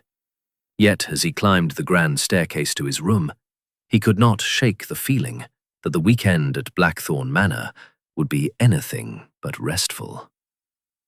In his room, Hastings sat at the writing desk, penning a quick note to Hercule Poirot, who had promised to join him tomorrow. "My dear Poirot," he wrote, "I fear there is more to this gathering than meets the eye. Sir Reginald speaks of secrets, and the guests seem uneasy. I shall be glad of your presence." He sealed the letter, his thoughts drifting to his friend's uncanny ability to unravel the most tangled of mysteries. If anyone could make sense of the shadows lurking in Blackthorn Manor, it was Hercule Poirot. As Hastings extinguished his lamp and settled into bed, the manor seemed to settle into an uneasy silence. The fire in the hearth had died to embers, and the great house held its secrets close, waiting for the moment they would be laid bare. Tomorrow, Poirot would arrive. Tomorrow, the truth would begin to emerge. But for now, the night reigned, and with it, the promise of something dark and inevitable. Chapter 2. The Shadow Falls. The dawn broke over Blackthorn Manor with a deceptive serenity, the first rays of sunlight filtering through the mist that clung to the Devonshire hills. The manor's gardens, meticulously tended, sparkled with dew, and the air carried the faint scent of damp earth and fading roses. Yet, within the grand house, the atmosphere was anything but tranquil. The events of the previous evening, Sir Reginald's cryptic pronouncement about secrets and legacies, had left an indelible mark on the guests, their polite facades strained by the weight of unspoken fears. Captain Arthur replaying the dinner conversation. Sir Reginald's words had been deliberate, almost theatrical, as if he were setting the stage for a drama yet to unfold. Hastings, though no stranger to intrigue, felt a growing unease. He dressed quickly, his movements brisk, and made his way downstairs, hoping the morning's routine might dispel the lingering tension. In the dining room, breakfast was laid out with the precision one would expect from Blackthorn Manor's staff. The long mahogany table gleamed under a spread of silver dishes, kedgeree, poached eggs, crisp bacon, and a towering arrangement of toast and marmalade. Mr. Grayson, the butler, moved silently, his expression as unreadable as ever, while a young maid, Ellen, hovered near the sideboard, her hands clasped nervously. The guests trickled in, their faces betraying varying degrees of sleeplessness. Clara Ashbourne, pale and drawn, picked at a slice of toast, her eyes fixed on some distant point. Dr. Malcolm Everett, his spectacles slightly askew, sipped his coffee with a distracted air. Mrs. Evelyn Carver, ever the picture of composure, remarked lightly on the beauty of the morning, though her smile did not reach her eyes. Mr. Leonard Warwick and Major Ernest Blake were absent, though their voices could be heard faintly from the terrace, where they were sharing a morning cigar. Hastings took his seat, his thoughts turning to Hercule Poirot's imminent arrival. His friend's train from London was due at noon, and Hastings could scarcely wait for the little Belgian detective's sharp mind to pierce the fog of mystery that hung over the manor. As he buttered his toast, he noticed Sir Reginald's absence. "Has Sir Reginald not come down yet?" he asked, addressing Grayson, who was refilling the coffee pot. The butler paused, his movements deliberate. "Sir Reginald often takes breakfast in his study, Captain Hastings," he replied, his tone neutral. "He requested privacy this morning, as he has matters to attend to." Clara's head snapped up, her fork clattering against her plate. "Matters?" she echoed, her voice sharp. "What matters?" Grayson inclined his head. "I am not privy to the details, Miss Ashbourne. He merely instructed that he not be disturbed until luncheon." The exchange drew the attention of the others. Dr. Everett's fingers tightened around his cup, and Mrs. Carver's lips curved into a faint, knowing smile. Hastings, ever observant in his own way, noted the undercurrent of unease. Clara's reaction in particular struck him as odd. Her tone had carried a note of fear, or perhaps anger. He resolved to mention it to Poirot later. The morning passed uneventfully, though the manor seemed to hum with suppressed tension. Hastings took a walk through the gardens, hoping the fresh air might clear his mind. The paths wound. Persisted. He paused by a rosebush, noting a single bloom that had been crushed, its petals scattered on the ground. An accident, perhaps, or a careless footstep in the night. He filed the observation away, knowing Poirot would find significance in even the smallest detail. At precisely 11 o'clock, a scream shattered the morning's calm. It came from the direction of the manor, high and piercing, and Hastings' heart lurched. He sprinted toward the house, his boots crunching on the gravel path. As he reached the entrance hall, he found Ellen, the maid, trembling at the foot of the grand staircase, her face ashen. "Sir Reginald!" she gasped, her voice barely coherent. "In his study! Oh, sir, it's dreadful!" Hastings took the stairs 2 at a time, the other guests converging behind him. Clara was first to reach the study door, her hands shaking as she fumbled with the handle. The door was locked, and a heavy silence emanated from within. Major Blake, his face flushed, shouldered past and threw his weight against the door, which gave way with a splintering crash. The scene that greeted them was one of chilling finality. Sir Reginald Ashbourne lay slumped over his desk, his silver hair matted with blood. A heavy bronze statuette, shaped like a rearing horse, lay beside him, its base stained crimson. The room was in disarray, papers scattered across the floor, a chair overturned, and the window slightly ajar, letting in a cold draught. Clara let out a choked sob, clutching the doorframe, while Dr. Everett pushed forward, his medical instincts taking over. He knelt beside the body, his fingers searching for a pulse, though his grim expression confirmed what they all suspected. "He's dead," Everett said quietly, rising to his feet. "A blow to the head, I'd wager. Instantaneous or nearly so." Mrs. Carver, standing at the threshold, raised an eyebrow. "A tragic accident, perhaps?" Her tone was cool, almost mocking, and Hastings bristled at her callousness. "An accident?" Major Blake scoffed, his voice booming. "That statuette didn't leap off the shelf and strike him of its own accord." Clara turned away, her shoulders shaking, and Warwick, who had been silent until now, stepped forward, his face pale but composed. "We mustn't touch anything," he said firmly. "The police will need to see the scene as it is." Hastings nodded, his mind racing. The study was a treasure trove of potential clues, the scattered papers, some bearing Sir Reginald's precise handwriting, the open window, its latch gleaming in the light, the statuette, its weight evident even from a distance. He glanced at the clock on the mantel. 11:15. Sir Reginald had been alive at dinner last night, and Grayson had scanning the room. He noted a faint smudge on the window pane, as if someone had brushed against it, and a single sheet of paper that had fallen beneath the desk, its edge crumpled. He resisted the urge to pick it up, knowing Poirot would insist on examining everything himself. The police were summoned, and a local inspector, a gruff man named Hargreaves, arrived within the hour. He took statements with a plodding thoroughness that Hastings found exasperating, though he answered the questions politely. The guests' alibis were vague. Most claimed to have been in their rooms or wandering the grounds, but none could account for their whereabouts with precision. Clara admitted to visiting her uncle's study at 10 o'clock, seeking to discuss his cryptic announcement, but found the door locked. Dr. Everett had been in the library, reading, while Mrs. Carver claimed to have been writing letters in her room. Warwick and Blake, as Hastings had heard, were on the terrace, their cigar smoke a convenient alibi. As the police cordoned off the study, Hastings stepped onto the terrace, his thoughts turning to Poirot.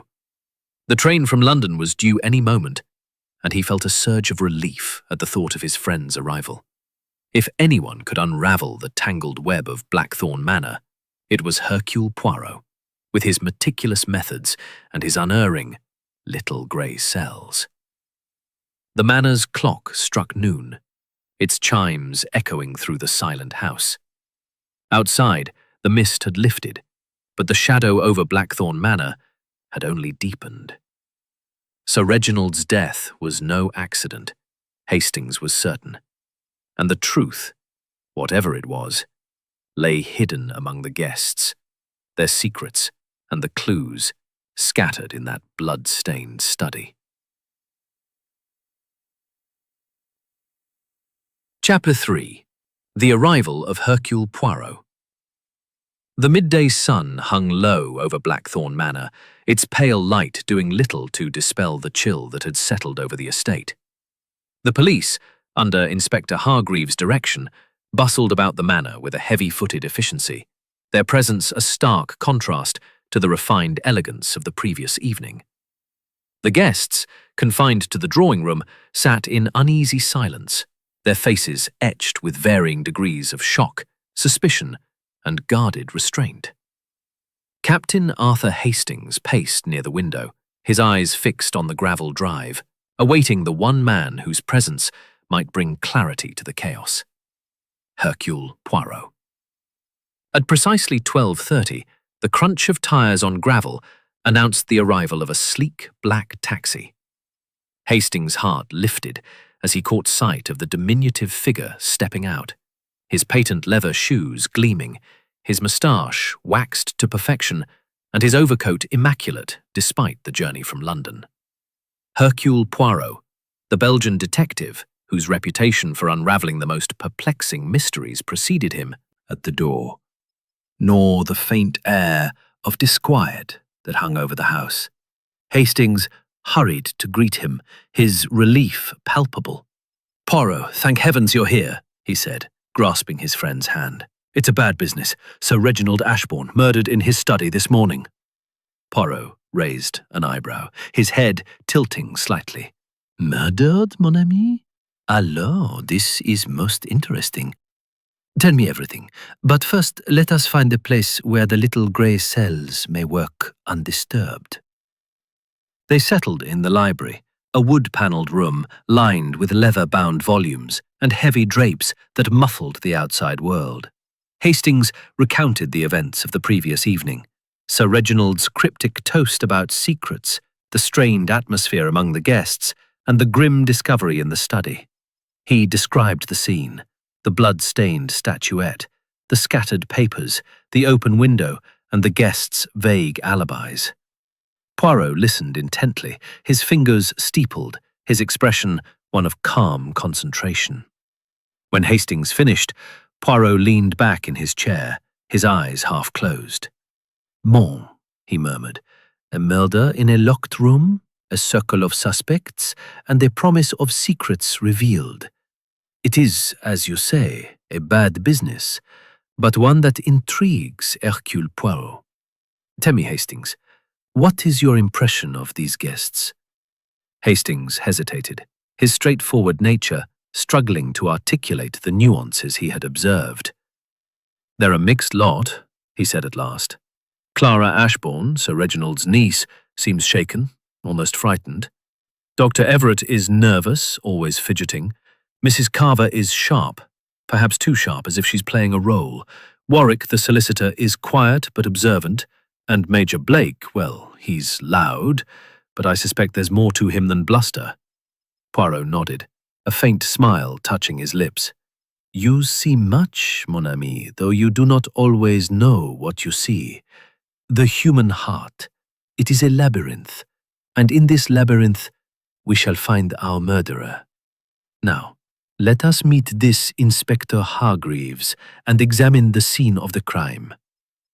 They found the inspector in the entrance hall, barking orders to a young constable. Hargreaves was a burly man with a weathered face and a manner that suggested he viewed Poirot's arrival with a mix of skepticism and grudging respect. "Mr. Poirot," he said, extending a hand. "I've heard of you. Not sure we need your sort here, though. Looks like a straightforward case. Someone bashed Sir Reginald's head in, likely over a personal grudge." Poirot's smile was polite, but unyielding. "Straightforward, you say? Yet a locked door, an open window, and a room full of secrets suggest otherwise. Permit me, Inspector, to observe the scene. Hercule Poirot does not rely..." Removed for examination. The bronze statuette lay on the desk, its base still crusted with blood. Papers were strewn across the floor, some bearing Sir Reginald's precise script, others blank. The window, slightly ajar, admitted a faint breeze that stirred the curtains. Poirot moved with deliberate care, his eyes scanning every detail, from the smudge on the window pane to the overturned chair. He knelt beside the desk, examining the papers. One, half hidden beneath a blotter, caught his attention. A letter, its ink slightly smudged, addressed to Clara. Poirot read it silently, his expression unreadable, then tucked it into his pocket with a murmur of, "Most curious." He turned to the statuette, inspecting it closely. "This object," he said. "It is heavy, oui, but not so heavy that a woman could not wield it. And the angle of the blood, voyez, it suggests a blow from someone of average height." Hargreaves frowned. "You're saying it could be any of them?" Poirot's eyes twinkled. "I say nothing, Inspector, except that the truth lies in the details. Tell me, what time was the body discovered?" 11 o'clock, Hargreaves replied. "The maid, Ellen, found him and screamed the place down." "And the time of death?" "The doctor, Everett, says it was likely between 9 and 10 this morning, based on the body's condition." Poirot nodded, his gaze drifting to the window. "And this window, it was open when the body was found?" "Yes," Hargreaves said, "but the latch is stiff, and there's no sign of forced entry. We're thinking the killer came from inside the house." "Perhaps," Poirot murmured, his tone non-committal. He stepped to the window, examining the smudge Hastings had noticed earlier. "A glove, perhaps," he said softly, "or a sleeve brushed against the glass. We shall see." Leaving the study, Poirot requested to meet the guests. They were gathered in the drawing room, their faces a study in contrasts. Clara's pale, haunted expression, Dr. Everett's nervous twitching, Mrs. Carver's cool detachment, Warwick's quiet watchfulness, and Major Blake's forced joviality. Poirot introduced himself with his usual flourish, his moustache twitching as he surveyed the room. "Mesdames et messieurs," he began, his voice smooth as velvet. "A tragedy has occurred in this house, and Hercule Poirot has been called to uncover the truth. A man is dead, and among you there is one who knows more than they admit. I ask only that you speak honestly, for the truth, it cannot be hidden from Poirot." Your uncle's study this morning, did you not? Clara nodded, her voice barely above a whisper. "At 10 o'clock. I wanted to speak to him about his announcement last night, but the door was locked and he didn't answer." And you heard nothing? No voices, no sounds? "Nothing," she said, her eyes meeting his briefly before dropping to her lap. Poirot turned to Dr. Everett.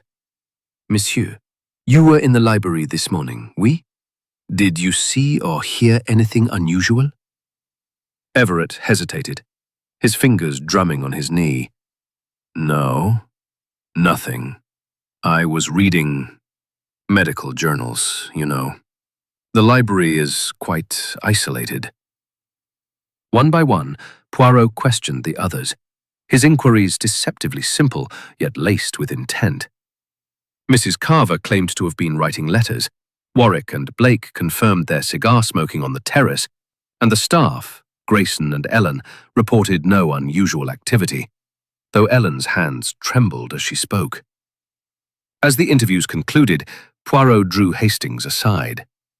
"Mon ami," he said softly, "this is a puzzle of many pieces. The letter I found, it speaks of a will, a change in Sir Reginald's intentions, and the window, the smudge, the statuette, these are not accidents.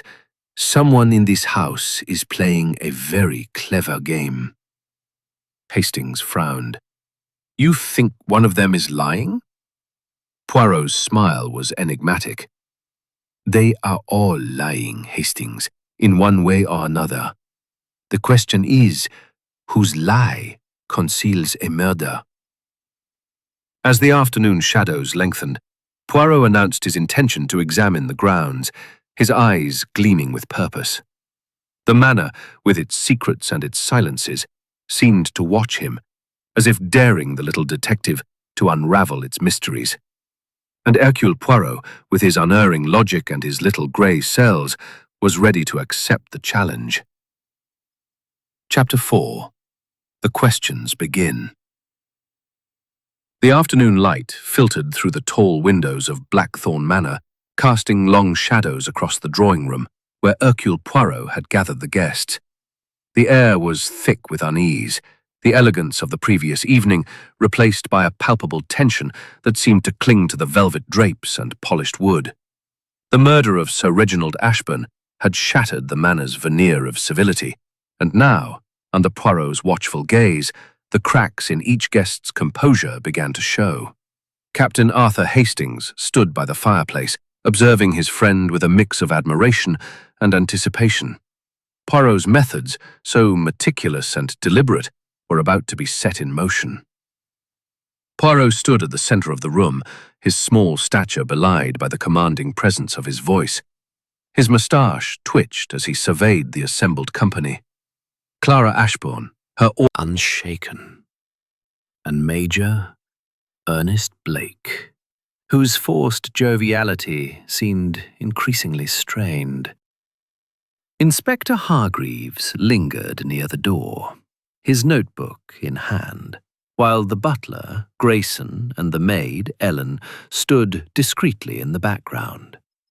"Mesdames et messieurs," Poirot began, his tone measured and precise, "a crime has been committed in this house, and it is the task of Hercule Poirot to uncover the truth. Each of you holds a piece of this puzzle, whether you know it or not. I ask only that you answer my questions with honesty, for it is in the smallest details that the truth reveals itself." He turned first to Clara, his green eyes piercing yet kind. "Mademoiselle Ashbourne, you said you visited your uncle's study at 10 o'clock this morning, but found the door locked. Tell me, what was your purpose in seeking him out?" Clara's hands twisted in her lap, her knuckles white. I wanted to speak to him about his announcement last night," she said, her voice low. "He spoke of secrets, of a truth to be revealed. I thought, perhaps foolishly, that he meant to change his will. I wanted to know his intentions." Poirot nodded, his expression unreadable. "And when you found the door locked, what did you do?" "I knocked, called his name, but there was no answer," Clara replied. "I thought he was working, so I left. I went to my room and stayed there until Ellen's scream." Poirot's gaze lingered on her for a moment before shifting to Dr. Everett. "Monsieur le Docteur, you were in the library this morning, oui? At what time did you arrive there, and did you see anyone on your way?" Everett adjusted his spectacles, his fingers trembling slightly. "I was in the library by 9, I believe," he said. "I passed no one in the hall. Everyone was still at breakfast, I suppose. I was reading, as I said, and heard nothing until the commotion began. Reading, you say? Poirot murmured, his tone deceptively mild. And what was the subject of your reading? Something medical, perhaps? Everett hesitated, a flush creeping up his neck. A journal on toxicology, he admitted. I have an interest in poisons. Purely academic, of course. Of course, Poirot said, his smile faint but sharp. He turned to Mrs. Carver, whose dark eyes met his with a glimmer of amusement. Madame, you were writing letters in your room this morning. To whom, if I may ask? Mrs. Carver's smile widened, though it held no warmth. To a cousin in London, Mr. Poirot, she said smoothly. A dull family matter, nothing more. I was in my room from 9 until the maids screamed. 9:30, I'd say, he replied. The terrace overlooks the garden, not the study. I saw no one, though I wasn't looking for anyone. Blake nodded vigorously. Same here, old chap. Just enjoying a smoke and a chat. Didn't see a soul until the police showed up. Poirot's gaze swept the room, lingering on each face as if reading the thoughts behind their words. He then turned to Grayson, who stood ramrod straight by the door. Monsieur Grayson, you saw Sir Reginald this morning, oui? At what time and in what state was he? Grayson's voice was steady, almost mechanical. I brought Sir Reginald his tea at 8 o'clock, as was his custom, he said. He was in his study writing. He seemed preoccupied, but in good health. I left him and did not return until the police arrived. And you, Mademoiselle Hélène? Poirot asked, his tone softening as he addressed the maid, who stood trembling in the corner. You discovered the body. Tell me, what did you see when you entered the study? Ellen's eyes filled with tears, her voice barely audible. I went to bring fresh towels at 11, sir. The door was unlocked, and when I went in, I saw Sir Reginald slumped over the desk. Blood everywhere. I screamed and ran out. Poirot nodded, his expression thoughtful. Merci, mademoiselle. You have all been most cooperative. Now, I must ask you to remain in the manor while I continue my inquiries. The truth, it is like a mosaic. Each piece must be placed with care. As the guests dispersed, their murmurs of unease trailing behind them, Poirot drew Hastings and Inspector Hargreaves aside. Mon ami, he said to Hastings, you have observed these people. Tell me, what do you see? Hastings frowned, his mind sifting through the morning's events. They're all nervous, Poirot, he said. Clara's hiding something. She was too quick to mention the will. Everett's jumpy, and that talk of poisons is odd. Mrs. Carver's too calm, almost as if she's enjoying this. Warwick and Blake seem straightforward, but I don't trust Blake's bluster. Poirot's eyes twinkled.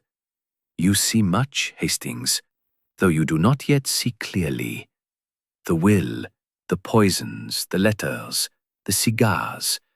These are threads in a tapestry. But there is one detail that intrigues me most. He paused, his gaze distant. The smudge on the windowpane. It is not a glove, as I first thought, but something else.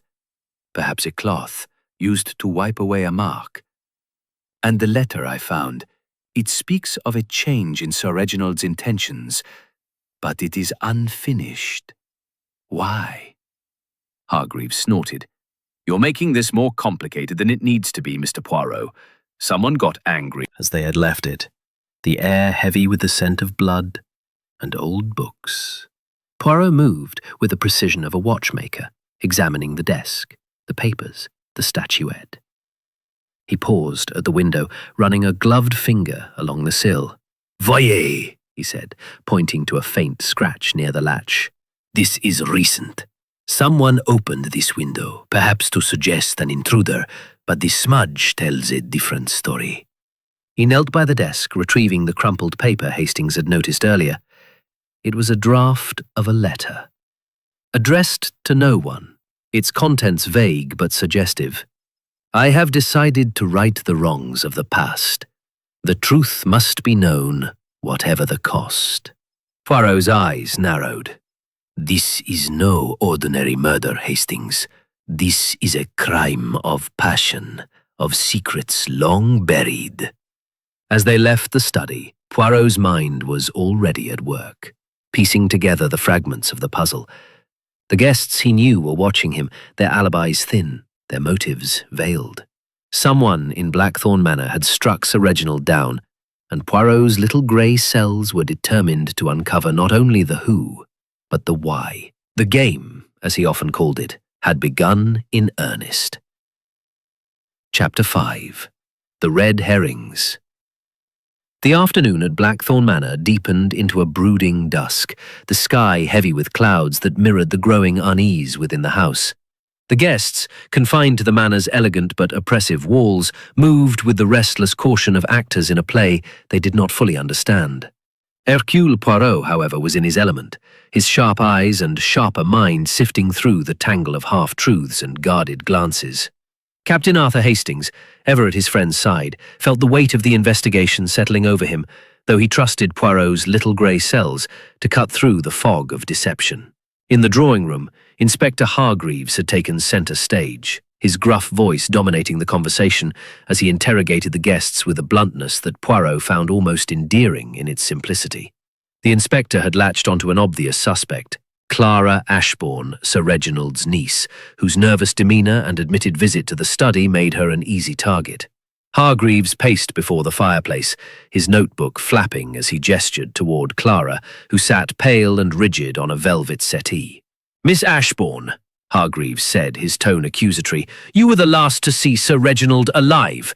By your own admission, you wanted to know about his will, didn't you? And when he wouldn't tell you, or told you something you didn't like, you lost your temper, grabbed that statuette, and struck him down." Clara's eyes widened, her hands clutching the fabric of her dress. "That's absurd," she cried, her voice trembling with indignation. "I loved my uncle. I would never harm him." Hargreaves snorted, undeterred. "Love doesn't stop a person where—" About to change his will, wasn't he? Cut you out, perhaps, or give it all to someone else. The room fell silent, the other guests exchanging uneasy glances. Dr. Malcolm Everett shifted uncomfortably in his chair, his spectacles glinting as he avoided Clara's gaze. Mrs. Evelyn Carver raised an eyebrow, her lips curving into a faint, amused smile. Mr. Leonard Warwick, the solicitor, cleared his throat as if to speak, but thought better of it. Major Ernest Blake, his face flushed, let out a booming laugh that sounded forced. "Now, see here, Inspector," Blake said. "You can't go accusing a young lady like that without proof." Poirot, who had been standing quietly by the window, turned with a graceful pivot, his moustache twitching. "The good Inspector Hargreaves is zealous, oui," he said, his voice calm, but commanding attention. "But zeal, it must be tempered with precision. Mademoiselle Ashbourne is a suspect, perhaps, but so is everyone in this room. To assume otherwise is to be led astray by, what is the phrase? The red herring." Hargreaves bristled, but Poirot continued, undaunted. "Let us consider the facts, not the emotions. The statuette, it was the weapon, but who had the opportunity? The window, it was open, yet the smudge suggests no intruder. The letter, unfinished, speaks of a truth to be revealed. These are not accidents, mes amis. They are pieces of a puzzle, and Hercule Poirot will not be distracted by the obvious." Hastings, watching from the sidelines, marveled at Poirot's ability to shift the room's focus. Clara's shoulders relaxed slightly, though her eyes remained wary. Hargreaves, however, was not so easily swayed. "If not Miss Ashbourne, then who?" he demanded. "Dr. Everett here was reading about poisons. Maybe he slipped something into Sir Reginald's tea before the blow was struck." Everett's face reddened, his hands fumbling with his spectacles. "That's preposterous," he sputtered. "My interest in toxicology is purely academic. I was in the library all morning, as I said." Poirot's eyes narrowed, his gaze fixed on Everett. "Academic, you say, monsieur. Yet poisons, they are a subtle art. And Sir Reginald's death, it was not subtle. The statuette suggests anger, impulse, or perhaps a deliberate attempt to make us think so. Tell me, did you hear anything from the library? Footsteps, perhaps, or voices?" Everett hesitated, his fingers twitching. "No, nothing specific. The library is at the far end of the hall from the study. I was engrossed in my reading." Poirot nodded, his expression unreadable, and turned to Mrs. Carver. "Madame, you were writing letters, oui? Did you perhaps hear the maid scream before it reached?" Scream. I was absorbed in my correspondence. Hastings caught the slight pause in her words, the hesitation that Poirot undoubtedly noticed as well. The detective moved on, questioning Warwick and Blake about their time on the terrace. Their answers were consistent: cigars, conversation, no sight of anyone near the study. But Poirot's questions were relentless, probing for inconsistencies. "The terrace, it is close to the garden path," he said. "Did you see anyone walking there, perhaps near the rose bushes?" Warwick frowned, stroking his chin. "No one, as I said. The garden was empty." Blake nodded vigorously. "Not a soul, old chap. Just us and the morning air." Poirot's smile was enigmatic. "Bon. And yet a rose was crushed, its petals scattered. A small thing, perhaps, but Hercule Poirot does not dismiss the small things." The interrogation continued, with Poirot circling back to each guest, his questions deceptively simple, yet designed to unsettle. He asked Grayson about the tray of tea he had brought Sir Reginald, noting the butler's precise recollection of the time, 8 o'clock, and the fact that the teacup was found empty on the desk. He questioned Ellen about the state of the study door, confirming it was unlocked when she entered at 11. Each answer added a layer to the mystery, but also deepened the sense that someone was not telling the full truth. As the interviews concluded, Poirot requested to revisit the study, accompanied by Hastings and Hargreaves. The room was as they had left it, the air heavy with the scent of dried blood and old paper. Poirot moved to the desk, his gloved hands carefully lifting the scattered papers. One, a ledger page, caught his eye.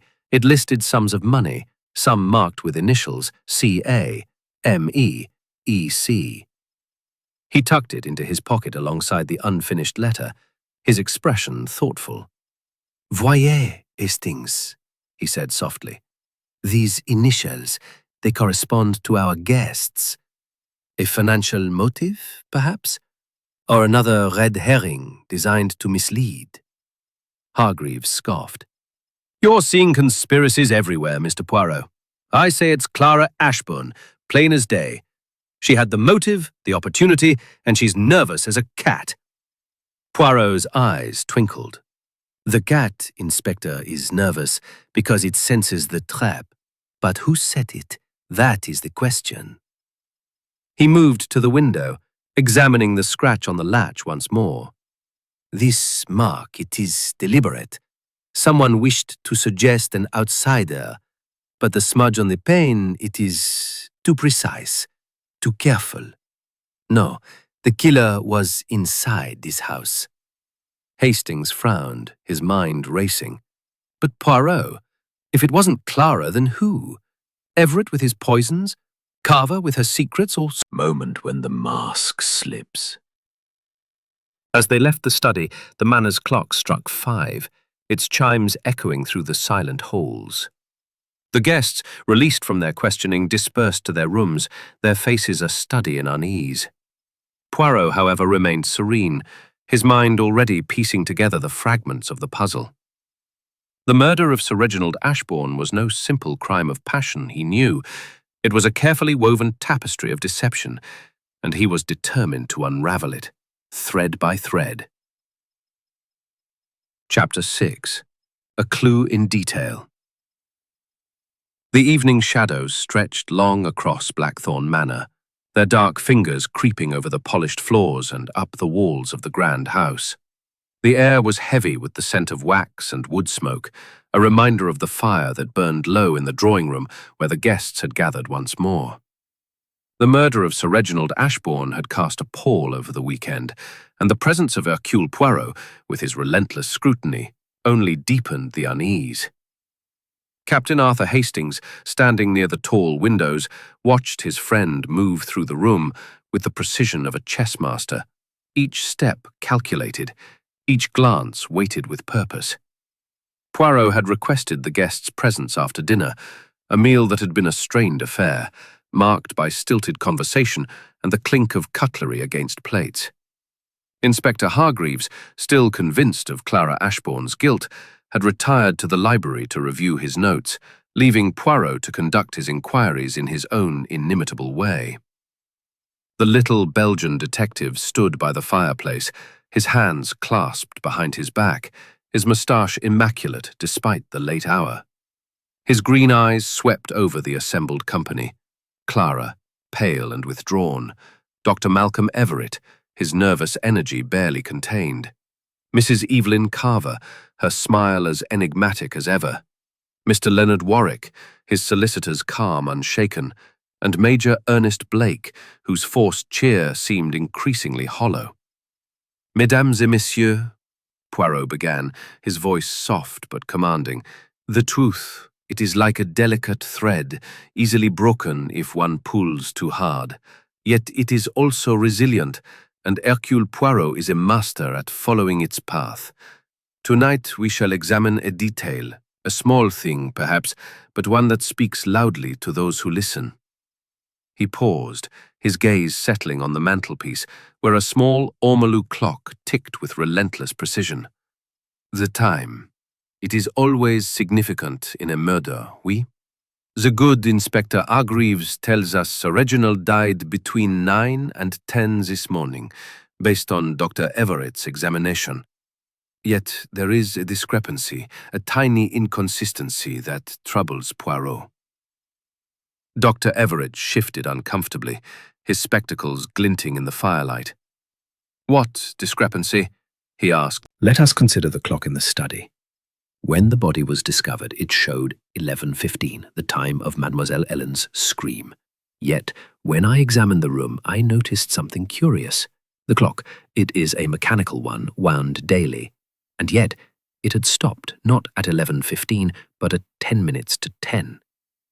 The room fell silent, the guests exchanging glances. Clara's eyes widened, and Mrs. Carver's smile faltered for the briefest moment. Warwick stroked his chin, his expression thoughtful, while Blake let out a low whistle. A stopped clock, Blake said. Could be a coincidence, old chap. Those old things are temperamental. Poirot's eyes twinkled. Coincidence, Major Blake? No, Hercule Poirot does not believe in coincidences. The clock was stopped deliberately, perhaps to confuse the time of death, but why? To create an alibi, perhaps, or to obscure the moment when the fatal blow was struck? Hastings, standing by the window, felt a thrill of excitement. Poirot's attention to detail was unparalleled, and this small observation, the stopped clock, seemed to shift the entire investigation. But Poirot, he ventured, who would stop the clock, and how does it help us find the killer? Poirot turned to his friend, his expression one of patient indulgence. Mon ami, the clock is but one piece of the puzzle. Let us consider another detail. The crushed rose in the garden near the study window. Captain Hastings, you noticed it, did you not? A single bloom, its petals scattered as if trodden upon.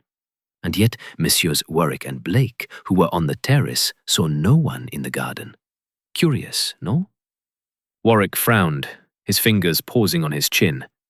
I told you, Mr. Poirot, the garden was empty. I'd have noticed someone skulking about. Skulking, perhaps not, Poirot said, his tone deceptively mild. But walking, perhaps, with care? The rose suggests someone passed that way, and the window, it was open. A connection, perhaps? Mrs. Carver leaned forward, her dark eyes gleaming. You're suggesting someone entered or left through the window, Mr. Poirot. But the police found no signs of an intruder. Précisément, madame, Poirot replied. No intruder, because the killer was already inside this house. The window, the smudge, the scratch, they are distractions designed to mislead. But the rose, it tells a truth someone wished to hide. Poirot moved to the center of the room, his hands gesturing with theatrical precision. Let us reconstruct the morning, oui? At 8, Monsieur Grayson brings Sir Reginald his tea. At 9:30, Messieurs Warwick and Blake are on the terrace. At 10, Mademoiselle Clara tries the study door and finds it locked. At 11, Mademoiselle Ellen discovers the body. But the clock broke the silence, trembling but firm. It wasn't me, Mr. Poirot. I swear it. I knocked, but he didn't answer. I thought he was busy. Poirot's gaze softened, but his questions were relentless. And yet, mademoiselle, you spoke of the will. Why was it so urgent to speak to your uncle? What did you fear he would reveal? Clara's lips parted, but no words came. She looked away, her hands twisting in her lap. Dr. Everett, sensing her distress, spoke up, his voice sharp. "You're hounding her, Mr. Poirot. She's grieving, can't you see?" Poirot turned to Everett, his eyes narrowing. Grief, monsieur, is a powerful mask, but so is guilt. Tell me, why were you reading about poisons?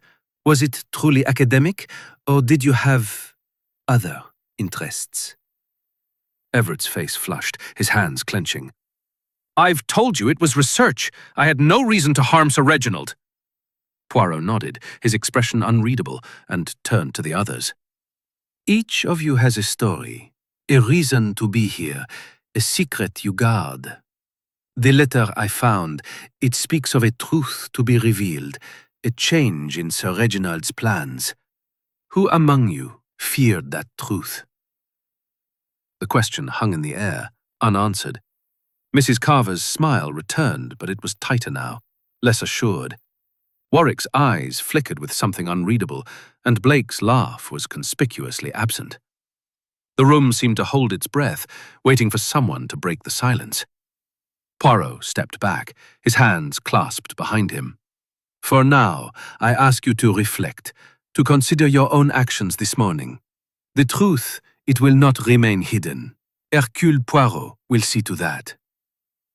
As the guests dispersed, their footsteps heavy with unease, Poirot drew Hastings aside. "Mon ami," he said softly, "the stopped clock, the crushed rose, these are not accidents. They are clues, deliberate and precise. Someone in this house is playing a dangerous game, and we must be vigilant." Hastings nodded, his mind racing. "The clock suggests the murder happened earlier than we thought," he said. "But why stop it? To make us think Sir Reginald was alive longer?" "Exactement," Poirot replied. "An alibi, perhaps, or a way to confuse the timeline. And the rose, it tells us someone was in the garden near the window at a time when no one admits to being there. We must watch, Hastings, and listen. The next clue, it will reveal itself." As they returned to the library, Poirot's mind was already at work, piecing together the fragments of the mystery. The stopped clock, the crushed rose, the unfinished letter, each was a thread in the tapestry of murder, and Poirot was determined to follow them to their source. The killer, he knew, was watching, waiting for a misstep. But Hercule Poirot never missed. Beacon of elegance now felt like a labyrinth of hidden truths, each corridor and room holding whispers of deceit. Hercule Poirot, undeterred by the late hour, continued his methodical pursuit of the truth, his little grey cells working tirelessly to unravel the mystery of Sir Reginald Ashbourne's murder. Captain Arthur Hastings, ever loyal, followed his friend's lead. though the weight of the day's revelations pressed heavily upon him. The guests had retired to their rooms after Poirot's probing questions in the drawing room, but the atmosphere remained charged with suspicion. Poirot, however, had no intention of letting the night pass without further inquiry. He had requested a private meeting with the manor's staff, believing that those who moved silently in the background often saw more than they were credited for. In the small parlour, adjacent to the kitchen, Poirot sat opposite Mr. Grayson, the butler, and Ellen, the maid, their faces illuminated by the soft glow of a single lamp. Hastings stood by the door, his notebook open, ready to record any detail that might prove significant. "Bonsoir, Monsieur Grayson, Mademoiselle Ellen," Poirot began, his voice calm but laced with authority. "You are the eyes and ears of this house, are you not? You see what others do not, hear what is not meant to be heard. Tell me, what secrets have you observed among the guests?" Grayson, his posture rigid, met Poirot's gaze with measured composure. "I am not one for gossip, Mr. Poirot," he said, his tone clipped. "My duty is to serve, not to pry. But I will say that Sir Reginald's announcement last night caused unease.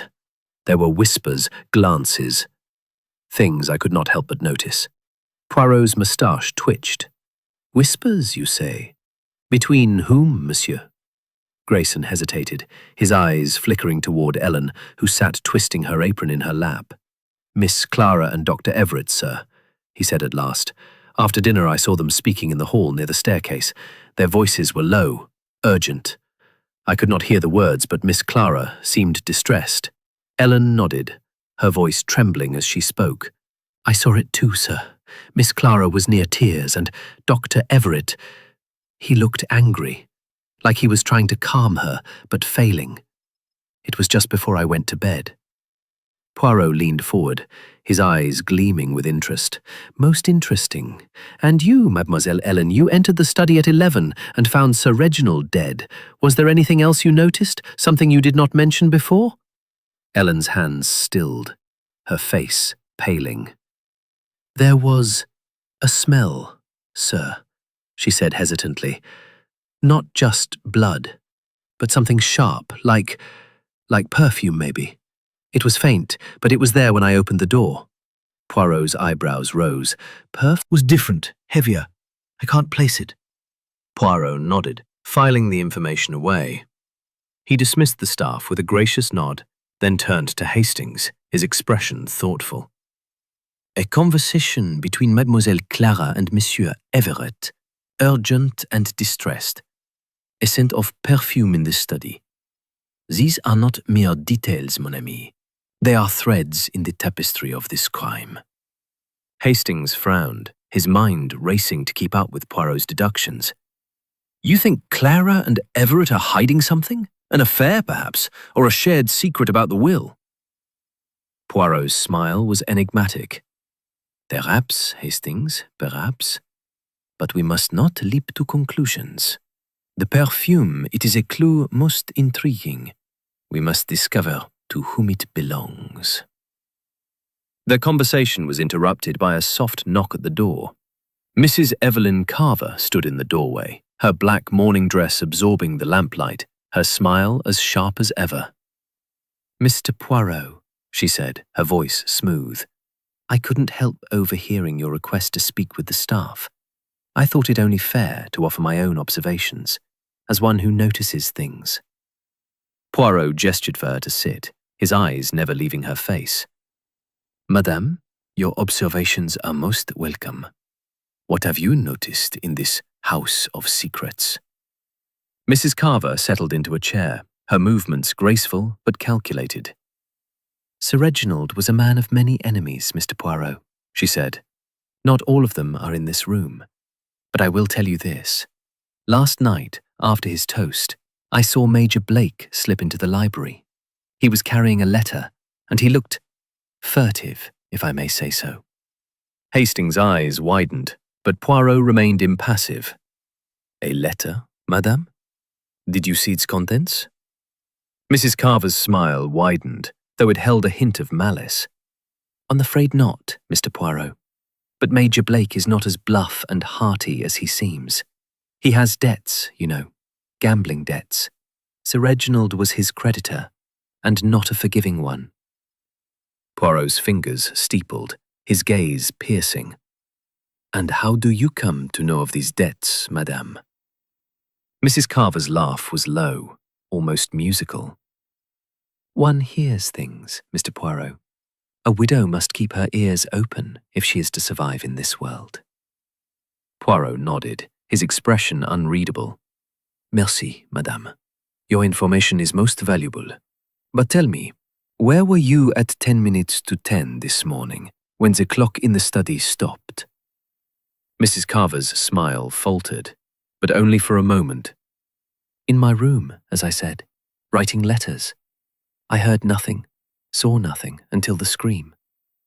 Poirot inclined his head, dismissing her with a polite nod. As she left, Hastings leaned forward, his voice low. "She's deflecting, Poirot, pointing the finger at Blake to take the heat." But the Major's debts, they are a motive worth exploring. And the letter she saw, perhaps it is the same one I found, or perhaps another. We must speak to Major Blake. They found the Major in the billiard room, idly tapping a cue against the table, his ruddy face flushed with brandy.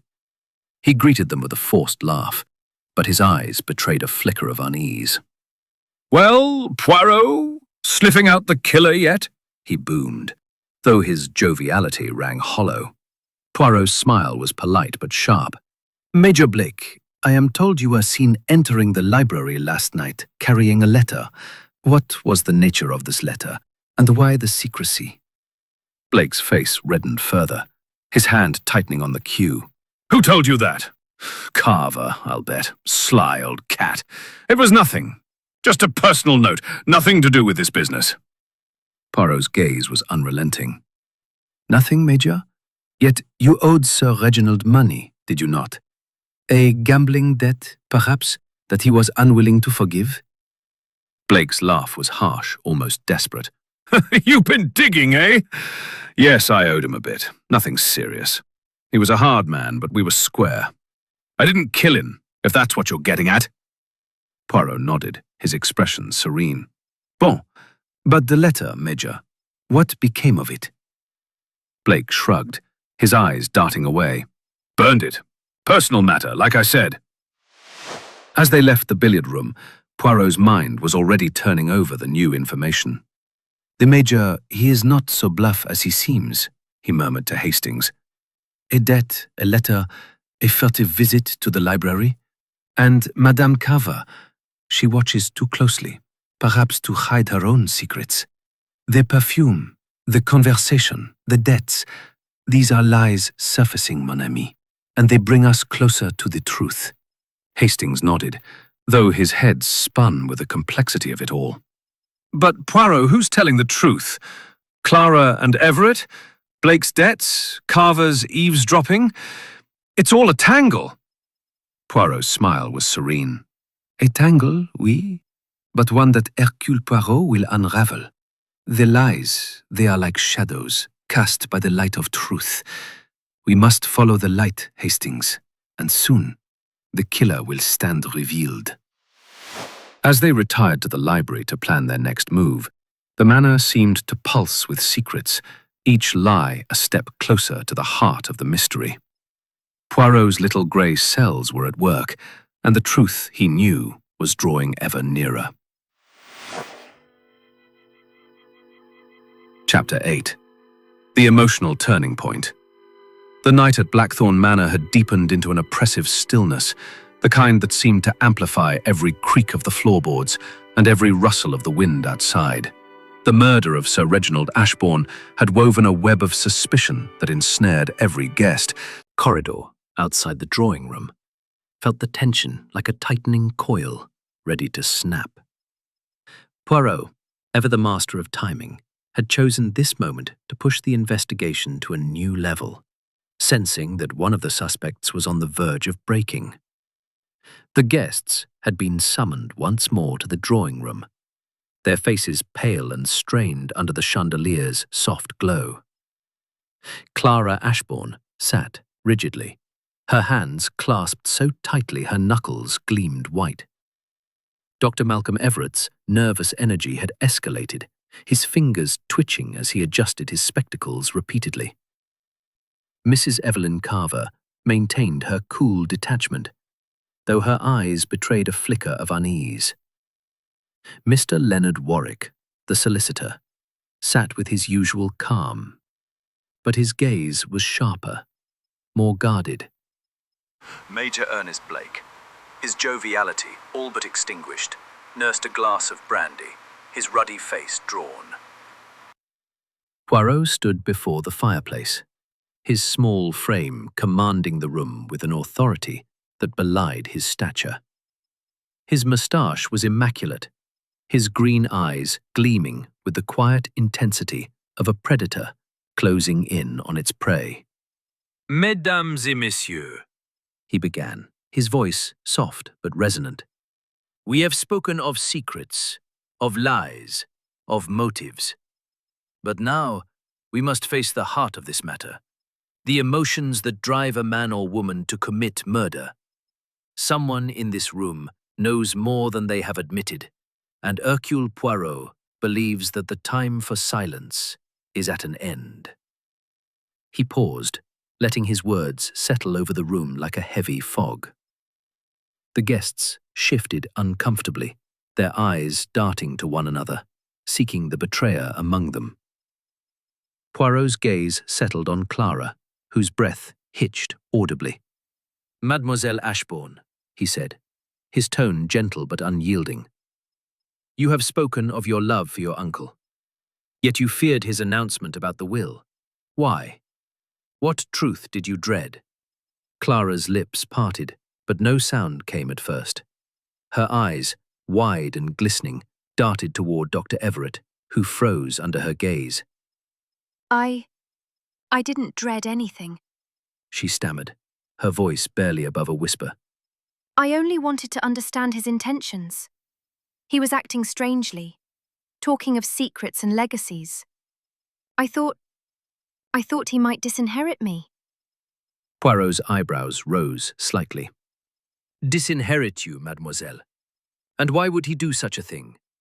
Unless perhaps there was a secret you feared he would reveal. A secret shared perhaps with another. Clara's composure shattered. She rose to her feet, her hands trembling, her voice breaking.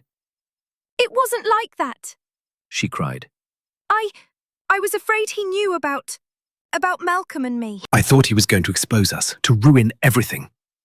Dr. Everett leapt to his feet, his spectacles slipping down his nose. Clara, stop! He pleaded, his voice raw with panic. You don't need to say this! But Clara shook her head, her sobs choking her words. I can't keep lying, Malcolm. I went to the study to beg him not to tell anyone, to let us be. But he was already dead when I got there, I swear it. Poirot's eyes gleamed, his expression one of quiet triumph. Merci, mademoiselle, he said softly. The truth, it is painful, but it is also liberating. You say you found him dead. When, precisely? Clara wiped her eyes, her voice steadier now. It was just before 10. I lied about the time. I was afraid it would look suspicious. I knocked, and when he didn't answer, I tried the door. It was unlocked, and I went in, and there he was, slumped over the desk, the statuette beside him. I panicked and ran back to my room. Hastings, standing near the door, felt a surge of excitement. Clara's confession was a breakthrough, but it also raised new questions. If she was telling the truth, the murder had occurred before 10 minutes to 10, when the clock was stopped. He glanced at Poirot, whose calm demeanor suggested he had anticipated this moment. Poirot turned to Dr. Everett, whose face was a mask of anguish. Monsieur le Docteur, he said, you and Mademoiselle Clara share a secret love. Did you two visit the study this morning? Perhaps to plead your case with Sir Reginald. Everett's hands clenched into fists, his voice trembling. "No, I was in the library, as I said. I didn't know Clara went to see him. I swear I didn't." Poirot's gaze was unrelenting. "And yet, monsieur, you were reading about poisons, a subject most curious for a man in love with a woman whose uncle disapproved. Tell me, did you ever discuss Sir Reginald's intentions with him?" Everett's shoulders slumped, his voice barely audible. "Once, weeks ago. He laughed at me, called me a nobody. He said Clara deserved better. I was angry, yes, but I didn't kill him." The room was silent, save for the crackle of the fire. Mrs. Carver's lips curved into a faint smile, as if she were watching a play unfold. Warwick's eyes narrowed, his fingers stroking his chin thoughtfully. Blake, his brandy glass forgotten, stared at Clara and Everett with a mix of shock and suspicion. Poirot stepped forward, his voice cutting through the tension. "This confession, it changes much, but not everything. The clock stopped at 10 minutes to 10, yet Mademoiselle Clara found the body just before. The perfume Mademoiselle Ellen smelled. Perhaps it belongs to some... Your help." Mrs. Carver's smile widened, but she said nothing. Warwick cleared his throat, his voice measured. "Mr. Poirot, I believe you're right that secrets are at the heart of this. Sir Reginald was my client, and I can confirm he was drafting a new will. He intended to make significant changes, but he didn't share the details with me. Perhaps someone else knew." Poirot's eyes gleamed. "Merci, Monsieur Warwick. And you, Major Blake? Have you nothing to add about your debts or the letter you burned in the library?" Blake's face reddened, his voice gruff. "I told you it was personal, nothing to do with this."